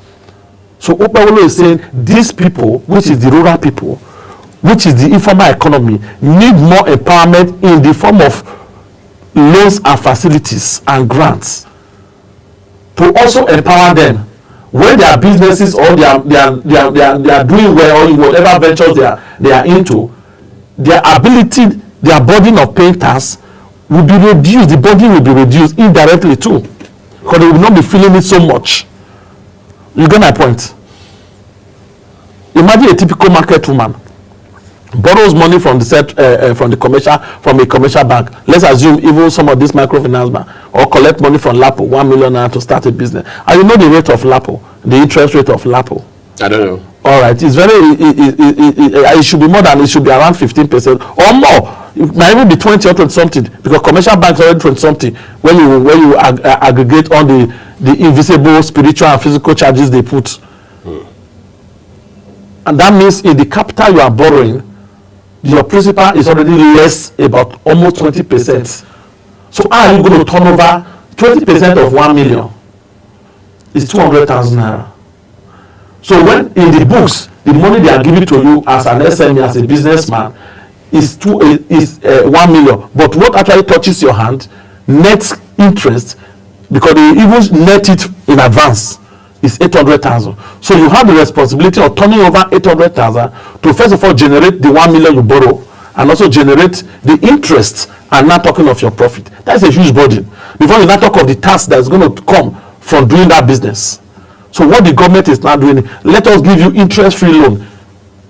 If the government is giving you 1 million, you receive the 1 million instead of going to where you're going to receive. Is that not an empowerment in the economy? All right, we'll talk about that's a huge gain. So that at the end of the day, if the government is going around to tax your business, you will not feel the burden. Okay, maybe we need to also at this point just shed a part of the burden on the program. We're taking a quick break, everyone. When we return, Aruna and I will talk a little more about where the state is heading right now, given the trajectory we're seeing the last 60 plus days under the leadership of Senator Monday Okpebholo as the executive governor of Edo State. Do stay with us, everyone.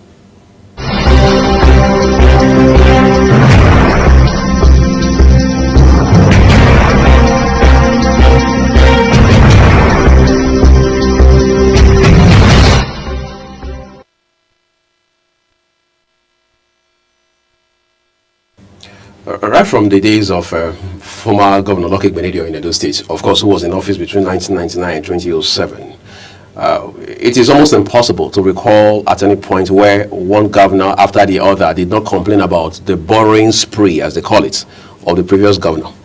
How will Governor Monday Okpebholo borrow differently? Because the question of whether or not he will borrow is as sure as today is Tuesday. But the question, I mean, the concern should be, in what ways will he borrow differently? Okay, first of all, I told you here that if you look at the parameters of the budget, the sources of revenue in that budget was from FAC, IGRO, grants, borrowings, and bonds. Of course, it's going to take loans, that's the point. So, at the federal level, we say ways and means. What are the ways and means to finance the budget? The deficit that will definitely be in the budget. Right. Because the total expected revenue, FAC and IGRO, does not equal in any way to the projection in the expenditure or what they want to do for Edo State. You understand my point? So that means that deficit will definitely be financed through borrowings, bonds, grants, and others. So how are we going to borrow differently? No government in the world that does not borrow, whether it's local government, state, and federal, or any country. But the question is, what do you actually use your borrowing to do? Not borrowing differently. The differently should be at what your borrowing is tied to. Every 1 naira that Governor Monday Okpebholo is going to be borrowing is already tied to a particular project as explained in the budget. In the budget breakdown, he has told you this is the deficit from the recurrent, the deficit from CAPEX, and this deficit will be funded through like this, through this, through this, through that. And remember, this borrowing comes from, like for example, when we talk of the $75 million of Edo Best. Edo Best was a program on its own that borrowed that on behalf of the government. And it was supposed to be tied. So the question, why it become a burden on Edo people, is not because we are paying it, it's the fact that it did not translate to what it was intended for. Instead, it translated into cash into people's pockets. Because if it translated to buildings, more schools were built, some schools were remodeled. Oshomo remodeled a lot of schools. He started the Red Roof Revolution across the 192 wards, across the 18 local government. You can imagine what $75 million could do with the current exchange rate in Edo State across educational infrastructure, instructional materials, resource, the teachers' training and development. Then when Okpebholo will come, it will not be doing that again. It will move to the next level, taking the education sector when it gets to that sector. But now we are feeling the burden because the money did not show any parts of what it was used for. So it's not about how we will borrow differently. It's what we will do with borrowings differently. Just a few days ago, Governor Monday Okpebholo was quoted as saying that President Bola Tinubu has his full support, or as they say, 100% of his support towards 2027 general election. Isn't that a distraction for somebody who just got into office and is still standing on one leg in the manner of speaking? No, that is, if it was in another fora, we will be withdrawing that statement that is standing on one leg. By myself or by my lawyer? Yeah, maybe your lawyer will represent you. In the normal shell, you have an executive governor that is sworn to office since November 12th. So it's not standing on one leg. Until any other team is the executive governor of Edo State. When I mean standing on one leg, I'm saying that he's still learning. No, not Tribunal. No, that's an assumption. Okay. I'm saying he's still learning the ropes. Well, he's not learning the rope. He did not come. Has it shown to you that he's learning on the job? Is he not delivering clinically? So he came with expertise. He's delivering clinically because he's a seasoned administrator, a man that has managed MAs to Power 3, or the 4 M's.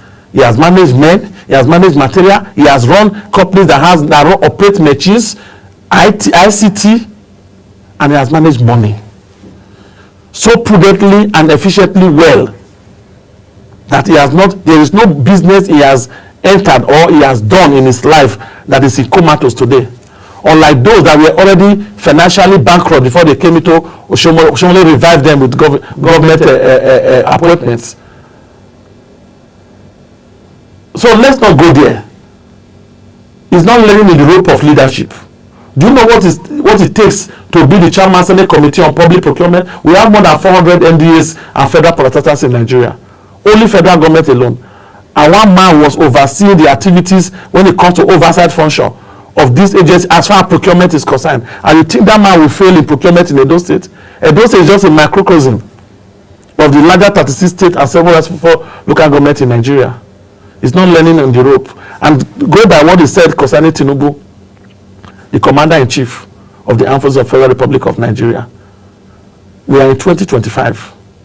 By next year, nobody, you will not be asking this same question. Those that are opposing, you expect as an APC governor, as a progressive APC governor, for him to keep quiet. Because those that are opposing Tinubu right now, the likes of governor of Bauchi State, that are attacking the governor, the president, and saying that they are not endorsing. These are PDP, the opposition party governors. When they talk against his 2027 ambition, it's hallelujah. Or what's the ambition for 2027? Of course, he has the option of saying, I'm going, I'm not going. But for now, the 8 years is the direction. So when a PDP governor attack the policy direction of an APC president and says that based on this, we are not voting for you in 2027, we say this hallelujah. But when an APC governor supports that he's doing well and is on the trajectory of driving Nigeria out of the woods, which we are already experiencing. When I was saying it many months ago here, that everything will begin to fall in place for President Tinubu. Is that already happening? Is it not happening? It's not yet Uhuru.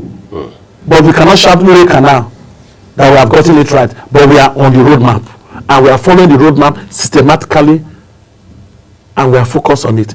So when an APC governor now praises the president in that regard, we say it's an offense. That is double standing. I'm saying it with all sorts of responsibility on air right now. He has the right as a governor, even me that I'm here. I'm a progressive man. I support progressive governance. Sustainable development can only take years to translate. More than just 4 years. Sustainable progressive development. And the same thing is what Obewole is doing in Edo State. Every of his project is tied to sustainable development goal. His goal is sustainable, things that will be sustained beyond the periphery of the now, beyond paper, beyond talk. Look at all the paper talk. We want to build dry port in Obauha. You allocated lands to private companies. Land are supposed to be equity to the state government, to be stakeholders in such companies. Some of those you even release money to you release money and you involve in government financing of those things, and you later the company now become only owned, no government stake in it again. And you said that is institutional framework. That is why we could not feel its impact. Okay, well, you can't sit here alone and say you couldn't feel this impact in a state that has millions of people. But when you talk of the impact of governance, those that are in the corridors of who benefited. I mean, even about the regular Edo people. Yeah, everybody had right to say, okay, he tried it, I have not said Obaseki was a total failure. But I can't score more than 30%. Okay. So while we appreciate that opinion of yours, let's wrap it up now, just the year following Obaseki's election into office for his second term, 2021 precisely, he had rolled out a 30-year development plan, 30-year economic development plan. That for many people is long term, at least for a state like Edo. Will Governor Okpebholo touch that plan with a 10,000-foot pole, or will he look at it and say there are some elements we can use here as a government in the overall interest of our people?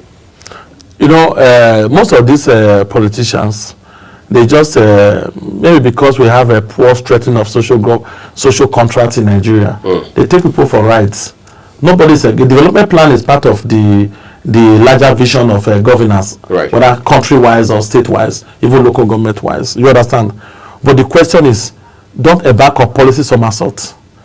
Why creating a 30-year development plan when there was a development plan of Oshomole that you were part of as the economic advisor as a governor? Obaseki then, he was the economic advisor to Oshomole. He was part of the team, plus the answer in Godalo. They were part of the economic team that developed the development plans of Edo State across every sector, from economy to infrastructure to including the erosion challenges.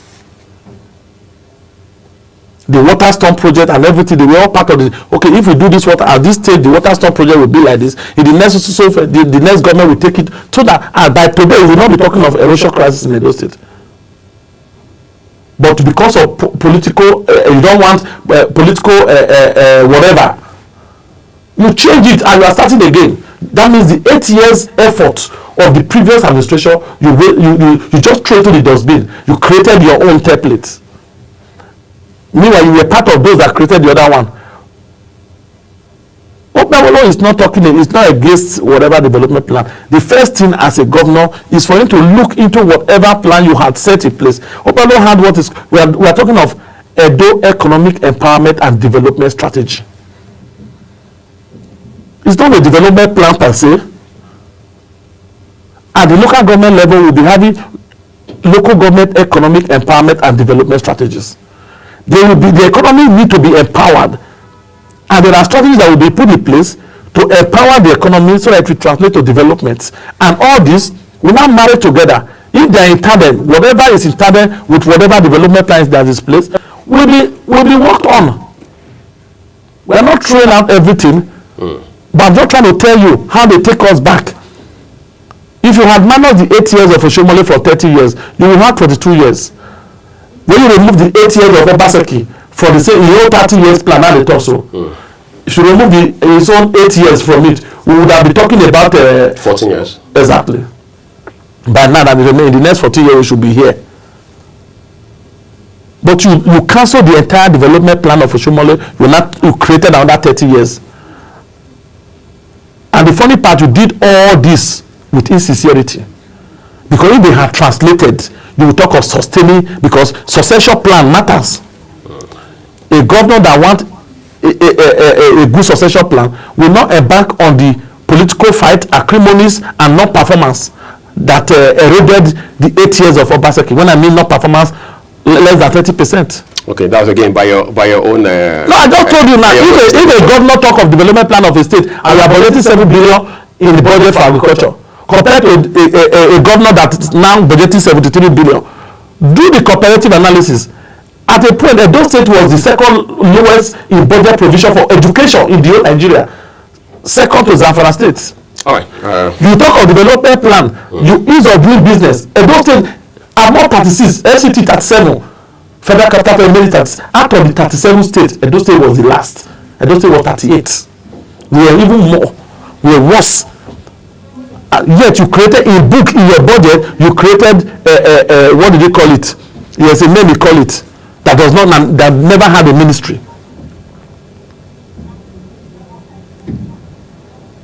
You even created a commissioner for a digital economy. What did it translate to? Was it a bad idea in itself? No, the digital economy is good. I just told you now, most of his policy were by words. They never translated. All right. I think if you look.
All right, that's what we'll leave it with this discussion, everyone, today. From time to time, we'll always turn to Edo State and see what exactly is happening there, particularly as it has to do with leadership and governance under Governor Monday Okpebholo. We'll take a break at this point. When we return, we will look at issues beyond the shores of Africa. Donald Trump got sworn in yesterday in Washington, D.C. as the 47th president of the United States. Now, there are questions about, will it be another Trump that we had seen between 2017 and 2021, now between 2025 and 2029? Well, we'll find some answers from someone who has depth of knowledge in this regard. Do stay with us.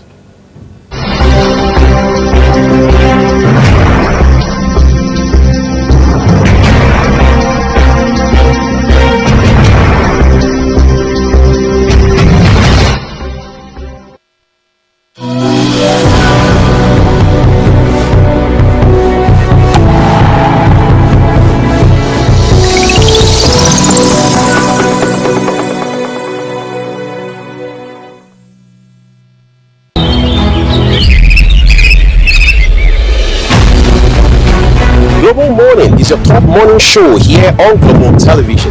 We bring you fresh news updates daily while delving into a variety of current affairs and topics. Global Morning aims to deliver newspaper review, latest news with experts on key global issues, and at the same time keeping you well informed about important events, both national and international. Global Morning serves as a valuable source of information, helping viewers like you start your day well informed. Stay connected from Mondays to Sundays to a wide range of the latest news making rounds on Global Morning. We're on the road to protest. The president meets all of our demands.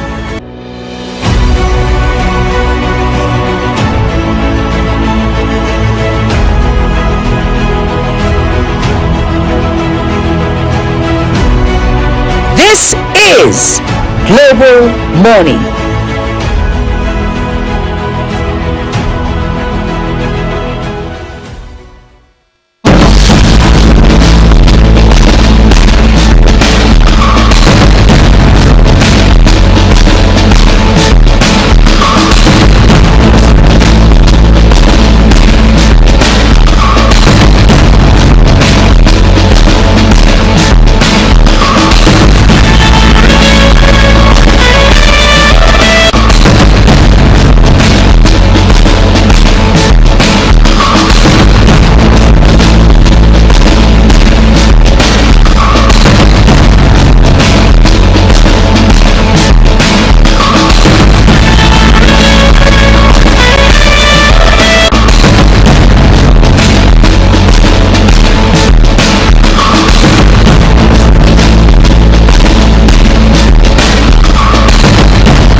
All right, we turn our attention to the event of yesterday, the inauguration of the 47th President of the United States, Donald J. Trump. Well, yesterday was like the icing on the cake, especially if you follow the process or all of the rhetorics leading to who would be the, nominee of the different political parties, whether it was the Democratic Party or the Republican Party. Of course, we know how that's turned out. Eventually, Trump clinched the ticket of his party, the Republican Party, amidst all the furor and assassination attempts. And then, of course, Kamala Harris, following the persuasion of Biden to step back, became the flag bearer of the Democratic Party, election held in November and when I was announced. Yesterday was the climax of it all with the inauguration of now President Donald J. Trump. However, across the world, it will appear America under Trump is already sneezing and the code is palpable, whether it has to do with trade or international politics, deployments, NATO, and so on and so forth. The question of how Trump would cooperate, that is, if he would cooperate at all, is very salient. And then, of course, there's the issue of China on the one hand, and they have the rest of the world, like, say, Iran. And then the questions around how will he, by way of policy and disposition, all right, react to the war in Ukraine, of course, the Russia-Ukraine war, and the conflict between Israel and, as they now say, Hamas, even though some people will say it's actually Palestine. But in all of this, the Trump element is the concern for many people across the world. You come back to Nigeria, for example, you realize that this country has just joined BRICS as a partner.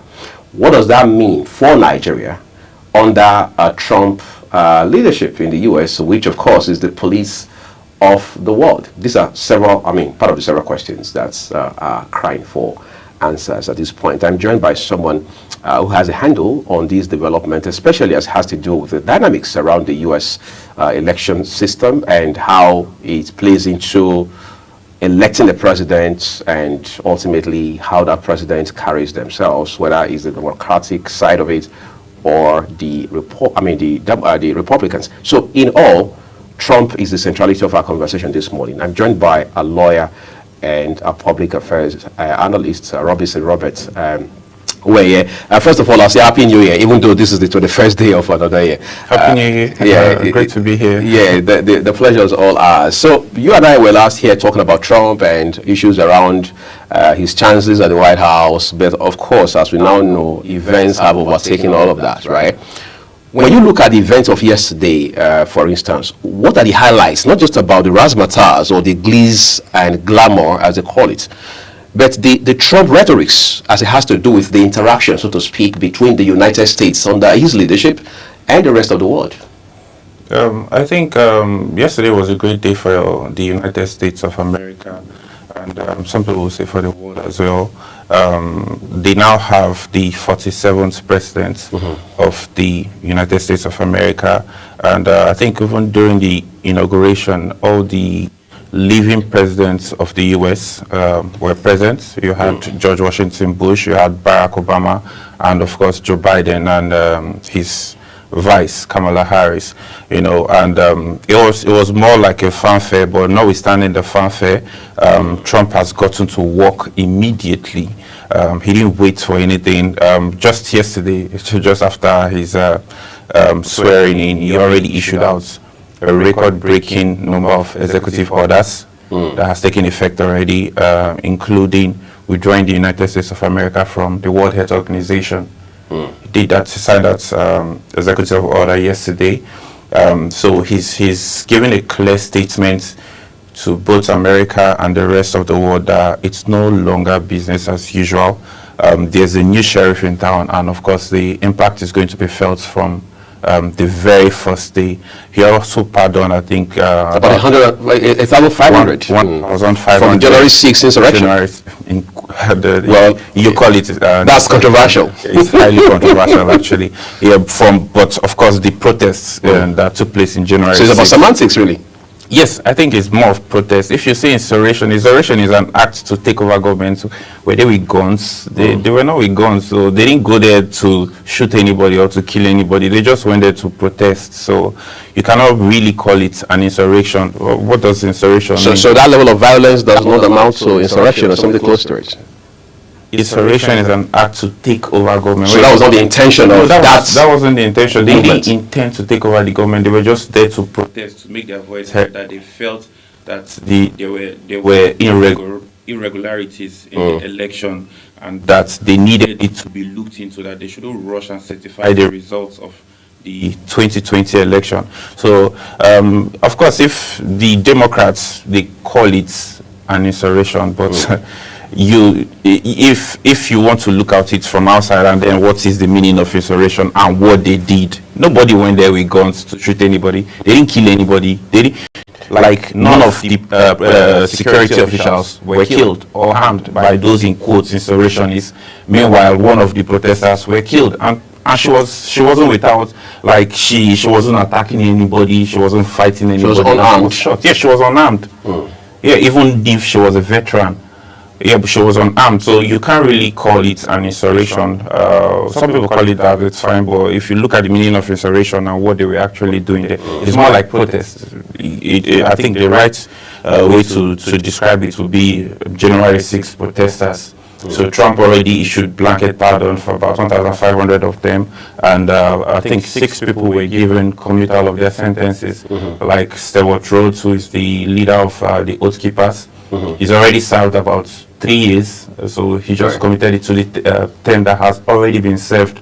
So he's going to be free at once. So it's no longer a business as usual. Clearly, the man is there to work, and he also issued, I think, an executive order revoking the 14th Amendment, which had to do with birthright citizenship. So there's no longer that travel to go and give birth, and his people, at least more than 50% of them are very happy with the steps he's been taking so far. Of course, you always have critics in whatever you do. So, of course, there are some persons that are not very pleased with it, but I think majority of the U.S. citizens are very okay with some of his decisions so far. And he also property, and then the Panama Canal as well is also going to be U.S. canal. So the man is he's swinging into action as soon as possible. And I think the Senate also confirmed Senator Marco Rubio just yesterday as well as the Secretary of the State of the U.S. So he has a want to also be interfacing with other countries around the world. On behalf of the U.S.? Yeah, on behalf of the U.S., exactly. So they're swinging right into action, and we expect to see more rollouts done today as well. And it is ahead. By the way, Robert, is it not safe at this point to say that the Trump we are seeing now, at least the one we had seen just yesterday, is the same as the Trump we had witnessed between 2021 and between 2007 and 2017 and 2021? 2021. Yeah. I think it's an upgraded Trump. Like this is Trump 2.0. Yes, it's Trump 2.0. Yeah, but the good thing is he's actually doing exactly what he campaigned that he was going to do. He didn't deceive anybody. He didn't tell anybody that I'm going to do this and is here doing something differently. If you talk about the emergency in the southern border, it was one of the things he campaigned on, that this is what I'm going to do. He also campaigned that he's going to, the U.S. government going forward will recognize all. So he's doing it. During the signing of those executive orders, he even mentioned it, that he's more experienced now. So he knows much more compared to 2016 when he got to power. That most people, and if in fact even himself knew it, that he was inexperienced. So he was like more of a neophyte in that political field. It's just something that he said, let's give it a shot. So let's try and see. And then surprisingly, to the surprise of the world, actually, it worked out for him in 2016. So he's more experienced now. Clearly, he knows what he's doing. He knows the best people that will suit positions. He already nominated members of his cabinet anyway, most of them, which we expect the Senate to continue the confirmation hearing and confirm some of them in the days ahead. So I think you rightly described him, Trump 2.0. We should all expect a Trump 2.0. He's not missing words at all. Clearly, it's a statement of the withdrawal of the US from the WHO, World Health Organization. Some of the things he did in his first tenure anyway. Biden came and revoked that, and he has reversed it on his very first day in office. And of course, he also said that with the NATO alliance, definitely the US is most likely going to remain with NATO, but sending a clear signal to the European countries that they'll have to be contributing more going forward. They don't expect the US to be fighting their whole battles for them. And spoon-feeding you. And spoon-feeding them, exactly. They'll have to be contributing more if they want the alliance to be maintained. Of course, there's going to be that NATO alliance. He already nominated someone anyway to be an ambassador of the US to NATO, so and an ambassador to the UN as well. So he's remaining in the UN, he's remaining in NATO, but it's not going to be US doing everything this time around. There's going to be more focus on the United States of America. He acclaims himself as a patriot, as a nation first, America first. After America, they can talk about any other country. And then concerning the war in Ukraine, he already made it clear that they will have to end that war as much as possible. So they intend to. He's a businessman. He knows how to negotiate, make deals as well. So it's not. He understands that sometimes it's not a winner takes it all approach. You have to negotiate. You have to make some concessions to arrive at mutually agreed terms. So he's already signaling that to both Ukraine and Russia that we'll have to come to the table. Ukraine will have to make some concessions, which they may be uncomfortable with, but people have to stop dying, and America has to stop sending weapons and lots of money to Ukraine to continue. Billions of dollars. Billions of dollars, actually. And then Russia too would have to make some little concessions for that peace deal to be reached. Let's talk about this issue of pulling out of this, pulling out of that. I mean, like he has pulled the US now on account of the executive order of yesterday from the World Health Organization. But let's move to issues around climate. Trump has never been big on climate-related issues. In fact, that's one of the things that pitted him against the rest of the world the other time he was here. All right. Issues around the Paris Agreement, for example, he doesn't want to touch that with a 1,000-foot pole, for instance. How much more drastic steps do you see these presidents taking in the days, weeks, and months ahead? With regards to the Paris Agreement, I believe it's something that he's most likely going to revisit as well. He's most likely going to explore the option of withdrawing the US out of that again, because even one of his executive orders he signed into law yesterday was an emergency on the energy sector, and it made it clear that we are going to drill, baby, drill. Like we are going to focus on drilling lots of oil and make America energy reliant once again. You know, there was the whole issue within the about the Green New Deal that was focusing on as much as possible reducing carbon emissions in the US and trying to push US more into getting electric vehicles as opposed to vehicles that run on petroleum. But he said that is no longer sustainable. It's not going to happen. That they're going to put that Green New Deal completely aside and focus on making the US energy reliant. They're going to be one of the most they're going to be importing oil to the rest of the world now. They're going to be one of the highest exporters of energy. Not just buying. Not just buying. No, they're not importing. They are going to be exporting. Sorry. Yeah, they're going to be exporting oil. They are going to be making enough for themselves, and they are going to be exporting lots of oil to the rest of the world to buy this time around. They're not going to be buying from others or be energy reliant on anybody. So yeah, it's something we are expecting to see probably within his first 100 days or within a year. Definitely he's going to revisit that Paris Agreement, and most likely he's not a fan of it at all, as you know, and his base as well, the Republican Party, they don't buy into the whole issues of climate change being an existential threat. They feel it's something that it's not going to happen anytime soon. It's going to happen in probably over 100 or 200 years. So that the people that are just crying about climate, they're just crying wolf. So yeah. All right, let's talk about the U.S.-China factor. I mean, that is no longer the elephant in the room now. Exactly. All right, Trump is back in the White House. It will appear for the last 4 years or so, China had some, had cause to heave a sigh of relief, as they call it. But from what we see, it seems that tension is on the horizon again. Yeah, they most likely, it's even if they have any tension, it's going to be more like a trade conflict and like a cold trade conflict anyway. It's not going to be an outright war. An outright war, not at all. Of course, China is also going to sidestep in some of the decisions they try to take. For example, about Taiwan, trying to go into Taiwan and all that, because Taiwan is a U.S. Ally. U.S. have their boots on the ground in Taiwan. They have a military base in Taiwan, and so China is going to sidestep a bit on that, and also the trade aspect as well. Just like I said, Trump is a businessman, so he's not going to say he's fighting them directly. He's going to try to negotiate deals that are going to be beneficial. Of course, most likely give the U.S. upper hand anyway. For example, like the issue of TikTok, Supreme Court already banned TikTok.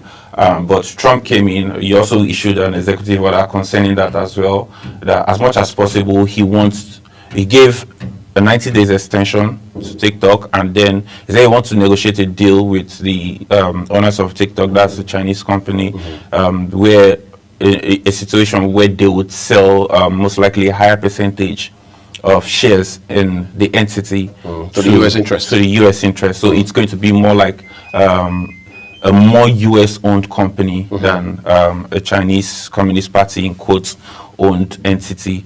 So, yeah, those are some of the things we expect him to do. And, of course, the whole world clearly knows that this is a strong ruler. This is somebody that he matches his words with action. He doesn't just say things. He is saying things. And some people feel like, yeah, it's a nut case because he may be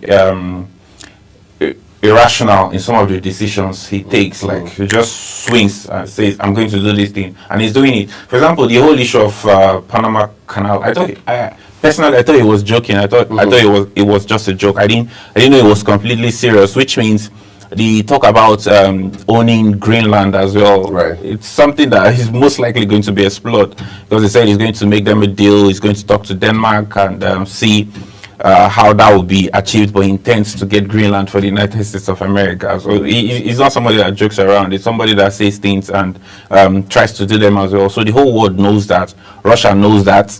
China knows that very well as well. So unlike Biden, that they felt the person there was kind of weak and they could do almost anything and get away with it. It's very clear that there's a new sheriff in town. It's no longer business as usual. So it's a signal to the rest of the world. And then, of course, there's also the mutual respect that exists within this between these world powers. China respects the US, and the US, of course, they know China is not a small country. They don't take China for granted at all. Other than the population, they are highly advanced when it comes to tech and the military, any aspect you can think about. So there's some mutual respect. So Trump is a businessman. He'll try to negotiate deals with them. He's not going to go on an outright war. And he already said he's going to impose tariffs on most. He's not imposing the tariff on China as a country, but he's imposing tariff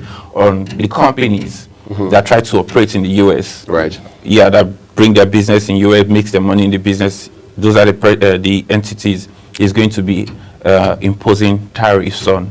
So these are some of the things we're most likely going to see. I think we need to lay this to bed now. Trump has never been particularly a friend of Africa. I mean, a continent of 54 nations, for example, and we have to spend, so to speak, the next 4 years with this man, the new president. Yeah. How do you see Africa turning out in terms of its relations, whether bilateral or any kind, with the U.S. under Donald Trump? Okay, when you say he has never been a friend of Africa, I cannot say I fully understand that, because I thought the context is, while he was there, he always railed against Africa. In the case of Nigeria, he called us the S-hole country, if you remember. Okay. I mean, there's a thinking behind that kind of remark. So let's talk about that for a second. In reality, but to be very... you want to tell me that it was correct by that assessment? It's not out of place. Some of the things he says, in reality, it's not out of place because, my goodness, if you look at African countries today, Nigeria today, and then compare them to a country like the US that he's coming from and things that he has seen. Do we all have to be like the US overnight? You don't need to be like the US, but you can be like Qatar, you can be like UAE, because those countries transformed overnight as well, if that's what you want to call it. They transformed overnight in just 20, 30 years. Nigeria is older than countries like Qatar, UAE. But yeah, because Nigeria is a good country, a blessed country, but the issue we have is leadership. Our leaders are something else. America is a country that works, democracy works. People voted, somebody campaigned, and people voted for the person, and it's very clear. So he's doing things to please the people that voted him into power, as opposed to countries like Nigeria, most African countries where we have snatch and grab and run. And then they say that they are the leaders of the country, and then they do things the way they like, give Nigeria a bad name. Yeah, it's the bad name. For example, Kemi Badenoch as well in the UK, continually railing on Nigeria. So if Kemi is always saying bad things about Nigeria, which of course most of them are true anyway, and then Donald Trump says something as well, which is also true, and people are angry. It's funny. It's funny because if people travel out, like go to most of these countries, and then come to Nigeria and see the way things are being done here, you would almost shed tears. Actually, it's funny. Like you would almost shed tears for real. So I don't blame him for some of the things he says, but I don't think he has any issue with citizens of these countries anyway, because even yesterday he made it clear that he doesn't have any problem with immigration. Just have to be legal, just come in legally. And if you see most of the actions he's taking, it's mostly centered towards the southern border, where there's an influx of illegal immigrants. So he doesn't have issue with somebody coming from Nigeria, because there are lots of Nigerians still gaining admission to study in the US. To study in the US, live legally, work legally in the US, and Nigerians are actually one of the best group of migrants in the US. Actually, so many people know that Nigerians are one of the best. You have Nigerians that are hardworking, doing very well in almost any field you can think about, the medical field, legal, almost everywhere. Nigerians are there, and they are excelling as well. They're doing really well. So it's just very, very, very few Nigerians in America that engages in illegal things that try to give the country a bad name. But of course, the overwhelming majority of Nigerians, they are doing really well. So there's still the pathway to legal immigration for Nigerians and Africans and almost anyone that wants to go to the US. Just do it the right way. If you are waiting in line and take a turn and get it. Yeah, exactly. So Trump doesn't really have problem with Africans, and the relationship is, there's not going to be any change or much change. But of course, clearly, his focus is going to be on the United States of America. So after he does things for the US, if there's any little thing, of course, after thoughts, others can get it. Of course, you take care of your family first. Even the Bible says, "You shall be witnesses unto me." It didn't say in the uttermost part of the world first. It first of all said, first in Jerusalem, which is your nuclear family, and then in Judea, and then in Samaria, and then the uttermost part of the earth. So of course, charity begins at home. It has to begin at home. You handle your home first. You give your children food first. Make sure your children have eaten before you go outside to do charity. You can't leave your children on an empty stomach, and you're giving money to somebody outside. People outside will call you a good man, but it's going to be highly unfair to the ones that are your direct responsibility. That's why I even talked about the whole war in Ukraine. We are going to focus on America first. Things are happening in America. You had the issue of ravaging fire in Los Angeles. You had the unfortunate hurricane that happened in Florida, and then the disaster in East Palestine the other time as well. So these are people that also need a humanitarian aid, right?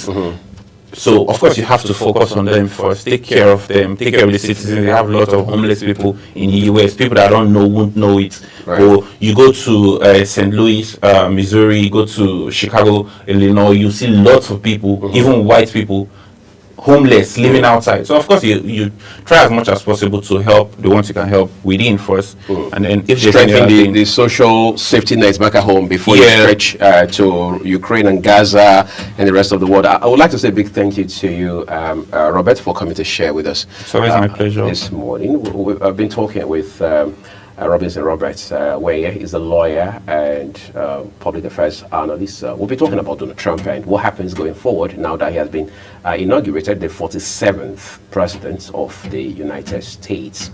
That's what we're living in this morning. My colleague Queen Agava, myself, and the entire team here at Global Television headquarters in Abuja, the capital city of Nigeria, we say thank you for spending the last 3 or so hours with us. Just a quick caveat that we are Mofwebe. We'll see you again.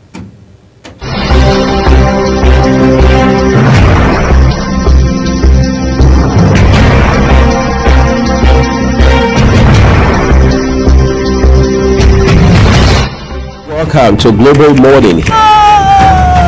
Death toll from flooding. Most time our politicians just bring in policies too, for sure.